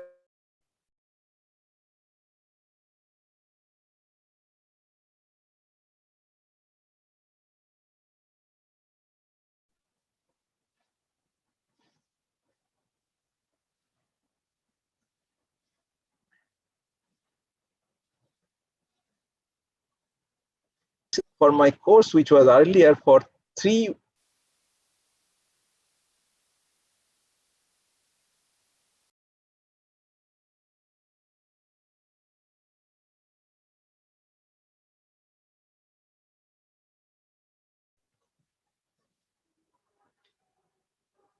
other hand, here, what happens when that happened, even in IIT, some of the students, some professors, because of that, they teach and they upload, and afterwards they are trying to solve, okay, that they would say, oh, the teacher is taking too long, too much of time. Instead of 3 hours, he has taken 4 hours, right? So this kind of perspective, change in perspective happens when you actually give that students time off. So currently the NEP says that you can take this, like a go off, you can take it after 2 years, 3 years, 4 years, whatever the different kind of thing, and you can come back again, okay? And they have credit bank, academic credit bank. Now, this is something I think, I have a very nice proposition to this, that let's say we have, in IITs and all, in some sense, it exists, okay? Like, for example, we allow some of our students to take NPTEL courses outside, and they get the credit. So that means it's a credit transfer. Similarly, some of our students go to different other universities as an exchange student. They come back. So that means their credit from there getting exchanged here. Similarly, if we can actually say that some of our students, maybe whatever the reason, okay, they want to go somewhere else, take certain credit from another university, because college would become, more of them would be all, degree guaranteeing universities tomorrow. So if you give it to them, and then towards the end, so basically it doesn't matter, I go to University A, collect some 20 credit, University B, I collect another 30 credits, University C, because I feel that's a good, okay. Now I can actually get what I want. I can collect all of them. And once I have a certain amount of collection of credits, then I could get a degree. Who gives the degree then? So we have collected from, let's say, 5 different places. Then of course, the UGC or equivalent thing that they're coming, or AICT or the equivalent or somewhere, there has to be a system to enable that. And that would bring in competition. Because what would happen is that your brand name would say, oh, I want it from Tilth University because this is the particular set of courses is very good there. I would like to do it from there, okay? And that is what is required, okay? So we have to now enable it. How to do it? We need all these, the education is part of state as well as the others, but we have to get this kind of thing, which is envisaged, to actually materialize. I think it's a very good thing. It has to happen, okay? But I would say that since we have, maybe I'll take another few minutes, okay, to maybe bring into the, so that if you have some questions, I can take it up afterwards. Is that so far we talked about what is the policy, what we want to do, okay? But there is another aspect, okay, which we should be very, very careful. Otherwise, it will be a misadventure in many cases. Is that what are the constraints that we have See, any problem solving is always based on the constraint solving of this thing, right? So India, the problems that we have in India is not same as what you have in Europe or in US, okay? See, in US, we talk about, say, like, for example, internationalization, okay, as people talk about. In US, Australia, they have excess capacity, okay, in terms of whatever the resources they have generated for education. India is not, okay? So tomorrow we have the JEE exam and you see what is the mad rush for people to apply for that, okay? Because they want to come to IIT, because there are not so many other places where they think they will get their, proper education. That's why, so we have absolutely very little kind of resources. And that's why many of this, so even us, we have, many people say, why do you have JEE? Okay. Now the problem is that it becomes more of elimination than a selection. See, in US and other, when you say Harvard and others, they have the freedom to choose the way they want the student. For us, no. You perform, your performance and the tomorrow's exam will decide who gets in. Because otherwise there would be RTI, how do you select on all of them? Of course, we should be honest to ourselves. But the thing is, there's no other way for us.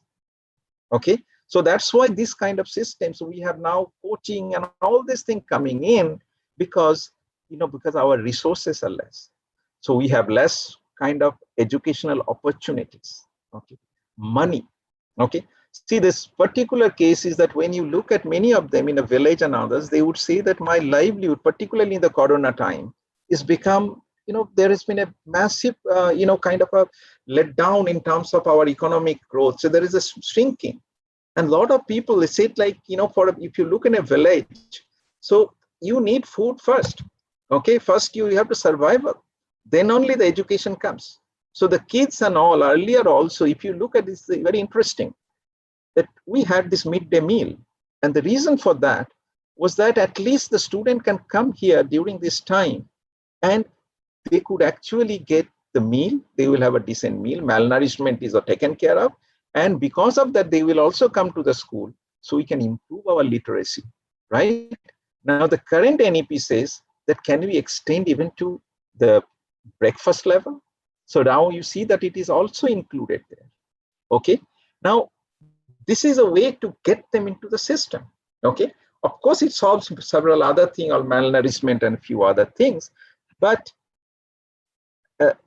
you feel bad when you see that when you have a completely shut down of our system, then who are the people, some of these kids were saying that my school should be open because otherwise I miss my midday meal, okay? So thankfully the meal was supplied in a different way to most of the kids, okay? But these are the constraints which are part of our life in India. So not everybody is well endowed, okay? So when we talk about that inclusiveness before, and now that we are talking about this implementation of NEP, we need to realize that the setup, what can we achieve, even given this, we have great ideas, all this thing has to be done. But what are the enabling things that the state, we as an individual, or the philanthropist, or the system, they can collectively come back, okay? And that is important. See, if you look at, it's very interesting. Now, today we talk about philanthropic thing in US and many other places. They, most of the universities generate large pool of money. In IIT Bombay, we're also trying. But unfortunately, and our alumni came forward to solve some of the students' problem when we said that we'll give all students, whoever have problem, a laptop and data card so that they can take online education. Thankfully, our alumni, they put in about 4 crores of money, okay? But we need to have so much of other things to be done, and we are always short of money, okay? And we try to generate, and the philanthropy in India is not as well established today as it used to, as it is now in, let's say, US and many other countries.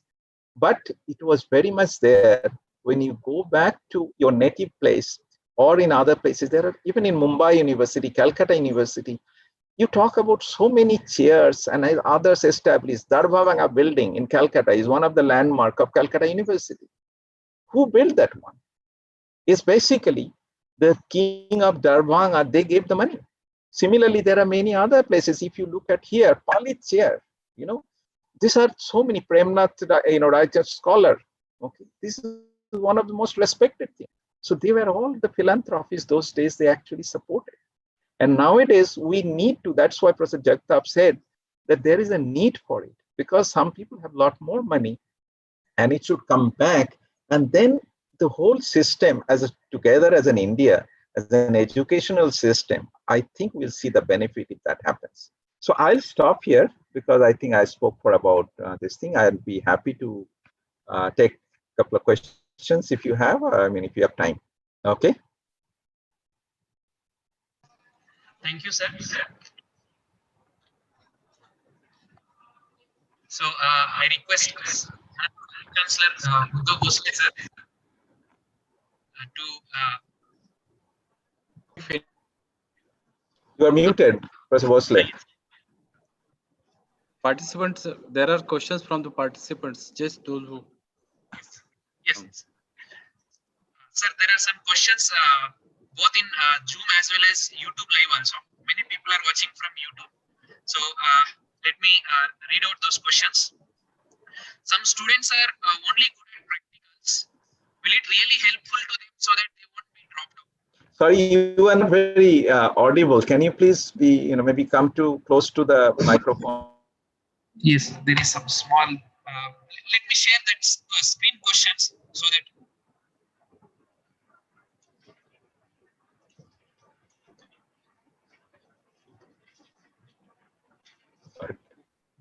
Okay, is that the question? Is there any action plan? Which was that?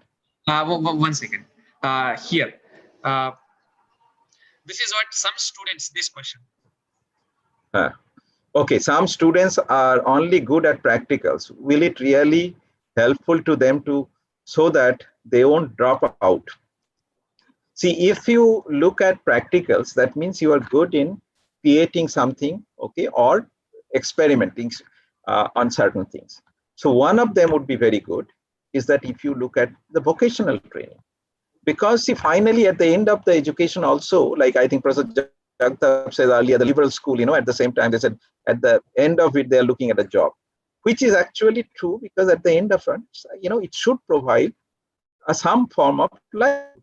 So if some people are good in practicals, doing things, it may be good to look at certain kind of, those, I would say not the core learning at the theory level, but certain things like vocational and other courses, which would probably see them through to good jobs also. Okay. And at the same time, their skill is properly. See, your two things, there's two components here. One is that when every individual comes with certain kind of beauty in him or her. So if somebody is good at practicals, so the system should identify, oh, this person is very good in doing things by hand. So that person should be trained for that and should get a livelihood in accordance to that. So both of them have to be matched. So I would say that, see, for knowledge acquisition and others, you need certain kind of theory and others, okay, for certain cases perspective. But I'm sure there are ways to handle, as I said, vocational training is very good. Okay. Next one. So there is a lot of debate in YouTube Yes. about removing English at primary level. So this question. Yes. Removing English at primary level. So can you comment? So I think if you go to West Bengal, I think around 1970, 75, they actually removed English, okay, from the primary level, and they brought in at 6th level, and then they realized there was a mistake, and now again they brought it back. So the question is that, is it a disaster? So provided is that how you do it. See, you learn your things through your mother tongue, but the system doesn't say that you don't learn English or anything. So this is, there are concepts of your first language or the medium of instruction, and then you have second and third language. So they could actually, you start with second and third language, and if you really go into the higher level, then that becomes your medium of instruction. So there is no question of saying that don't learn it. No, that's not what is the idea.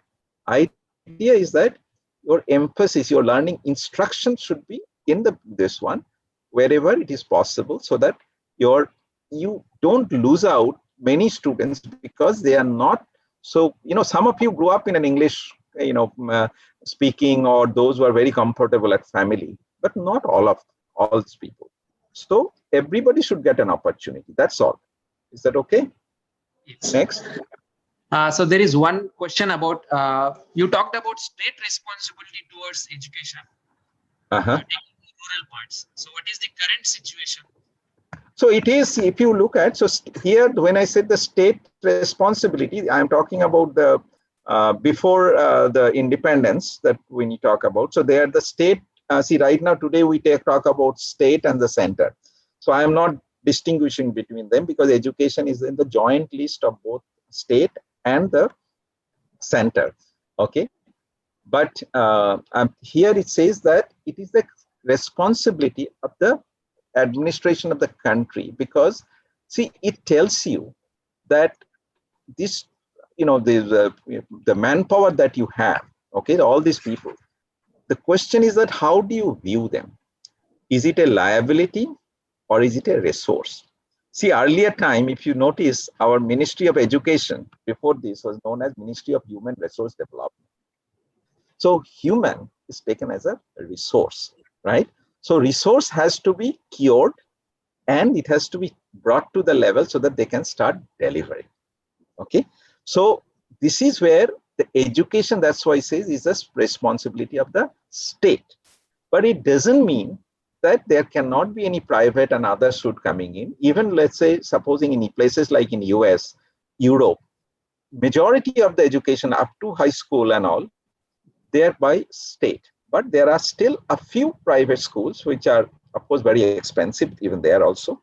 But this is like a free education. You go to our neighborhood in Sri Lanka, okay, see what they do. In Sri Lanka, it's very interesting, okay. Up to bachelor's, education is free, okay. After that, it costs money, okay.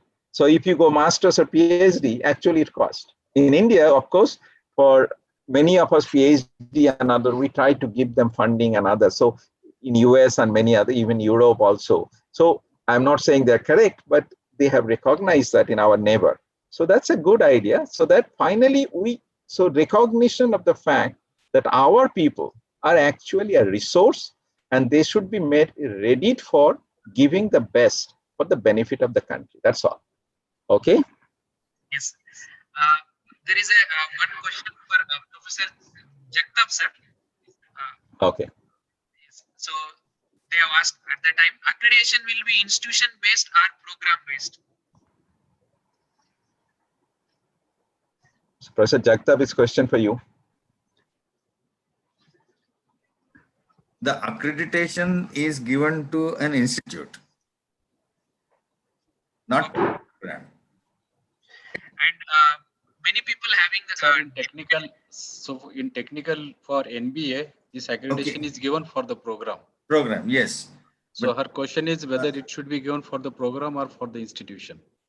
Well, there will be an accreditation for the institutes so that they can call themselves as degree awarding higher education institute.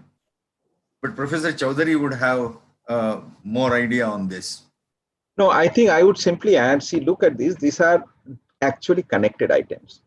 See, when you, who can actually, let's say, if you get some university A or something, and a college A, get an accreditation, so they have to follow certain norms, okay? And the norms includes the program also, okay? Because you have to have, like currently, AICTE has certain norms, right? So because of that, if you try to come up with something, so that you're like, there is something called Washington Accord. So certain curriculum has been accepted. This is how it should be done. Of course, it gives you certain freedom, but you have to follow certain structure. So that is to be accredited. And now who gets the accreditation? So let's say, just because we are offering doesn't mean that people, I am entitled to offer this thing. So I need also that also. So both of them are important. Okay, so we can move to the next one. Yes. So there is a lot of debate on future of MPhil students. So can Oh, okay, yes. See, this is interesting. I remember seeing that it says it's to be dropped. Okay, so the it's a you have a bachelor's, and then bachelor's could be 3 years, 4 years, and then you have a master's program, and then after that you go into the PhD. So far, MPhil is pretty much done, at least in IIT and all. Some of these, I think, humanities and not so much in the engineering and others, but I think it's even some sciences on MPhil, which is like considered as a stepping stone or towards PhD, particularly in the humanities area. So what they say is that don't go for that. There is no need for this one. Okay, you can actually get rid of that after your master's. You can directly go into the PhD program. I think that's what it says. And what may happen is basically you could say that MPhil is actually getting absorbed into the PhD program. So maybe you may need a little longer, maybe another 6 months or so. Okay, and you will get with your degree. That's all. Yes. if Language learning should be a focal point in the restructuring of primary and secondary education, not just in terms of multilingualism, but also methodology. So you were talking about, I think, the methodology of learning. So language learning should be the focal point. So I did not understand the question. Is it how to teach language? Just is that what you're saying? Then, of course, this is important, right?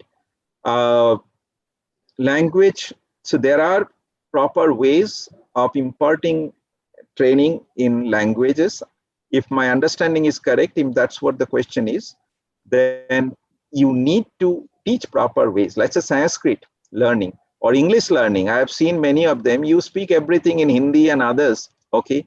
And you only while writing, you write in English. So that's not a proper way of teaching English, because I have seen in many other Western countries, even I think many places, I think there was a movie, I think some English or something.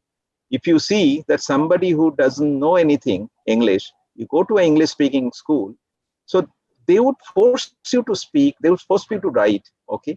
Then only it becomes a good teaching. I think that's what you're talking about, and I do agree, absolutely, yes. What is blended teaching? So blended teaching is what you do is that typically nowadays, many of faculty members, they get their video or the instruction recorded on a video or many other multimedia, all kind of sources, and they upload. The students go through them first, and the next day or whatever, after 2 days, they come to the class, and then the teacher discusses on the various aspects of that particular instruction in that particular video, and telling them, okay, you have any questions, answering them if you have doubts. And then actually it is more on emphasizing that what has gone into the video. So it is, so students read first, okay, and then they come back. By the way, we talk about blended learning, but if you go back, I don't know, Professor Jagtap may be possible. When we grew up as a school kid, my father used to always say, okay, before you go to your school, okay, for your class, have you studied that particular topic? Okay, because you know what is going to be taught. Okay, because he was a headmaster of a school, right? So he would say, have you studied it? Okay, then, so my job was to study before the teacher does this thing, so that you can better appreciate when the teacher actually is teaching that particular one, right? So that also, I would say in today's term, was a blended learning, where I am doing the first part. Here the teacher is giving you that one, right? But it is very good, because we always, but nowadays the students, they don't do that. They would say, okay, first let the teachers do, then I will see, later on I can have a doubt clearing session, okay, or tutorials and others. But it has been existing even earlier days also, okay? Yes. there is one more question, sir. Yes. There seems to be many changes in the administration policies. Is there a change in policy on giving more importance on imparting knowledge on real life application of what we study, For example, students learn mathematics without even understanding how we can apply in day-to-day real life scenarios. Okay, so let me first say that, see, the idea is that when you learn something, you should be able to apply in your own life or for the need for the society. I mean, that is the purpose of that, right? Of course, there are a few things you learn for yourself also, okay, for your own enlightenment and enlightenment. But I think your example of putting math, I do not agree, okay? See, you are saying that we learn math without understanding how we apply them. See, mathematics gives you a training for abstract thinking, okay? See, certain cases, as you go higher up in the mathematics, you can think in abstract, and it's a lesson to you how to think something in a very, very structured yet abstract way sometimes. So you take a problem, do an abstraction, and think. So, mathematics is called the mother of all subjects in some places, right? So you have to look at mathematics from that point of view. And the way it happened is that in Indian system, many of them, people are very much scared of learning mathematics, okay? But actually it's a beautiful subject because we do not try to view it, or the teachers are not able to tell there is a nice structure in the mathematics, okay? There is a flow. There is like a nice, it's a nice pattern that we are learning. It trains you for a lot of things. So except that part, I agree, okay, that yes, what you learn, there should be some kind of a training. So we have, that's why I know that if you look at the NEP, they say that afterwards you can go for internship in a company and others. So that's there very much. Okay. Next, what would be the impact of new education policy on pharmacy, like professional courses? No, I think I told you that there would be vocational and other courses which have given a lot of emphasis on that. So if you look at purely as a pharmacy, as a vocational training kind of thing, because, this has to be, there are a lot of dispensing mechanism telling people how to do it. So this would definitely improve. And today also, as we talk about, health is very important, okay? And tomorrow, as people become older and older, the health, the requirements of the country as well as when you become more older and older, naturally I'll need more and more kind of healthcare, okay? So everything comes with a cost, okay? So we need more doctors, we need more pharmacists, and they would be a large chunk of people, right? And they are the part of an economy also to drive it, okay? So unfortunately, we do not have enough doctors in India today, okay? Number of colleges and others in engineering, we have something like 1.2 million doctors we produce, okay, in year. How many doctors we produce in India for such a country? Very few compared, right? So there is a lot of asymmetry. That's why, so if you don't have doctors, then the number of requirement for pharmacists is also getting less. So there's a synergy because there are like associated things, all of should grow together, okay? So I am sure that this will be good for them also, okay? Anything else? Thank you otherwise, okay? Thank you for listening to me. It's a pleasure. Thank you very much, sir. It's very honor and very happy that we have listened to two great, eminent intellectual speakers. Now, I request our registrar, Sarjarav Sinde sir, to give a vote of thanks for both the sessions. नमस्कार. 29 जुलै 2000 रोजी केंद्र शासनाने राष्ट्रीय शैक्षणिक धोरण 2020 जाहीर केले आणि उच्च शिक्षण घेणाऱ्याच नव्हे तर प्रायमरी ते उच्च शिक्षण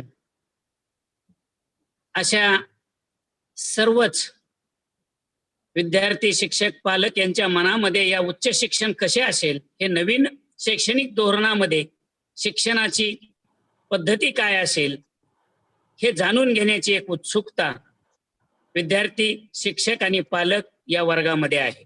अभ्यासक्रम, परीक्षा पद्धती, संलग्नीकरणाची पद्धती, अध्ययन अध्यापनाची पद्धती, शिक्षक शिक्षकेतर कर्मचाऱ्यांची भरती अशा या विषयाची विद्यार्थ्याच्या मनामधील, पालकांच्या मनामधील आणि शिक्षकांच्या मनामधील उत्सुकता जी आहे ती पूर्ण व्हावी त्यांना नवीन शैक्षणिक धोरणाबद्दल माहिती मिळावी म्हणून स्वामी रामानंद तीर्थ मराठवाडा विद्यापीठ नांदेडने 26-27 सप्टेंबर 2020 रोजी राष्ट्रीय कार्यशाळा आयोजित करून national education policy 2020 implementation plan या विषयावर ही कार्यशाळा आयोजित केली आहे.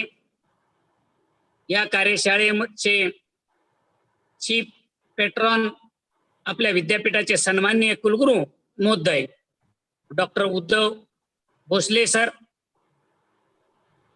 Patron doctor Jogendra Singh Bishan sir, आणि या कार्यशाळेमध्ये ज्यांचं आत्ताच अत्यंत मौलिक उच्च शिक्षण नवीन राष्ट्रीय शैक्षणिक धोरणामधील उच्च शिक्षण कशा पद्धतीचं असेल या संबंधी जे मौलिक मार्गदर्शन झालं, ज्यामुळं विद्यार्थ्यांच्या मनामध्ये असलेल्या अनेक प्रश्नांची उत्तरं यातून मिळाली, शिक्षकांच्या मनातील अनेक प्रश्नांची उत्तरं यातून मिळू शकली.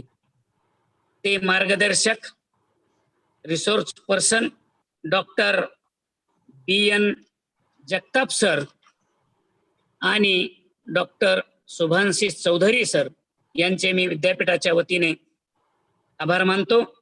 त्याचबरोबर या पहिल्या सत्रामध्ये हे आजचे रिसोर्स पर्सन होते.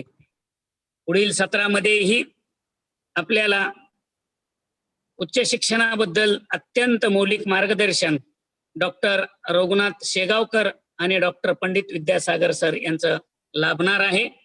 तरी या राष्ट्रीय कार्यशाळेचे ऑर्गनायझर हे राष्ट्रीय कार्यशाळेचे चीफ पेट्रॉन रिसोर्स पर्सन, या कार्यशाळेचे कोऑर्डिनेटर आणि या कार्यशाळेमध्ये ऑनलाईन पद्धतीने सहभागी झालेले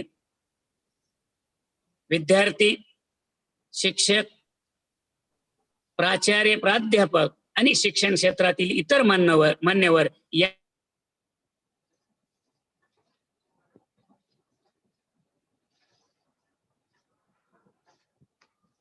हॅलो म्हणतो. हा Reddy sir. Yes sir, please continue. Okay, पहिलं सत्र संपवलं, आता यानंतर. Thank you very much, sir. There is a small announcement for all the participants. Tomorrow we will be having 2 more sessions. So at 11 o'clock it will start. I will be sharing the link and all by mail as well as Telegram group. So once again, I thank Professor BN Jagtap sir as well as Subhashish Chaudhary sir for giving your valuable time, almost 2 hours 10 minutes. Great session. We really thank you, sir, on behalf of our university. Jagtap sir presentation, he has especially about Nanded University, you have shown so many statistics. And Professor Subhash Chaudhary sir, thank you very much, sir. And with the permission of chair, I will conclude today's session is over. Thank you. Thank you very much. It was a pleasure. Okay, bye.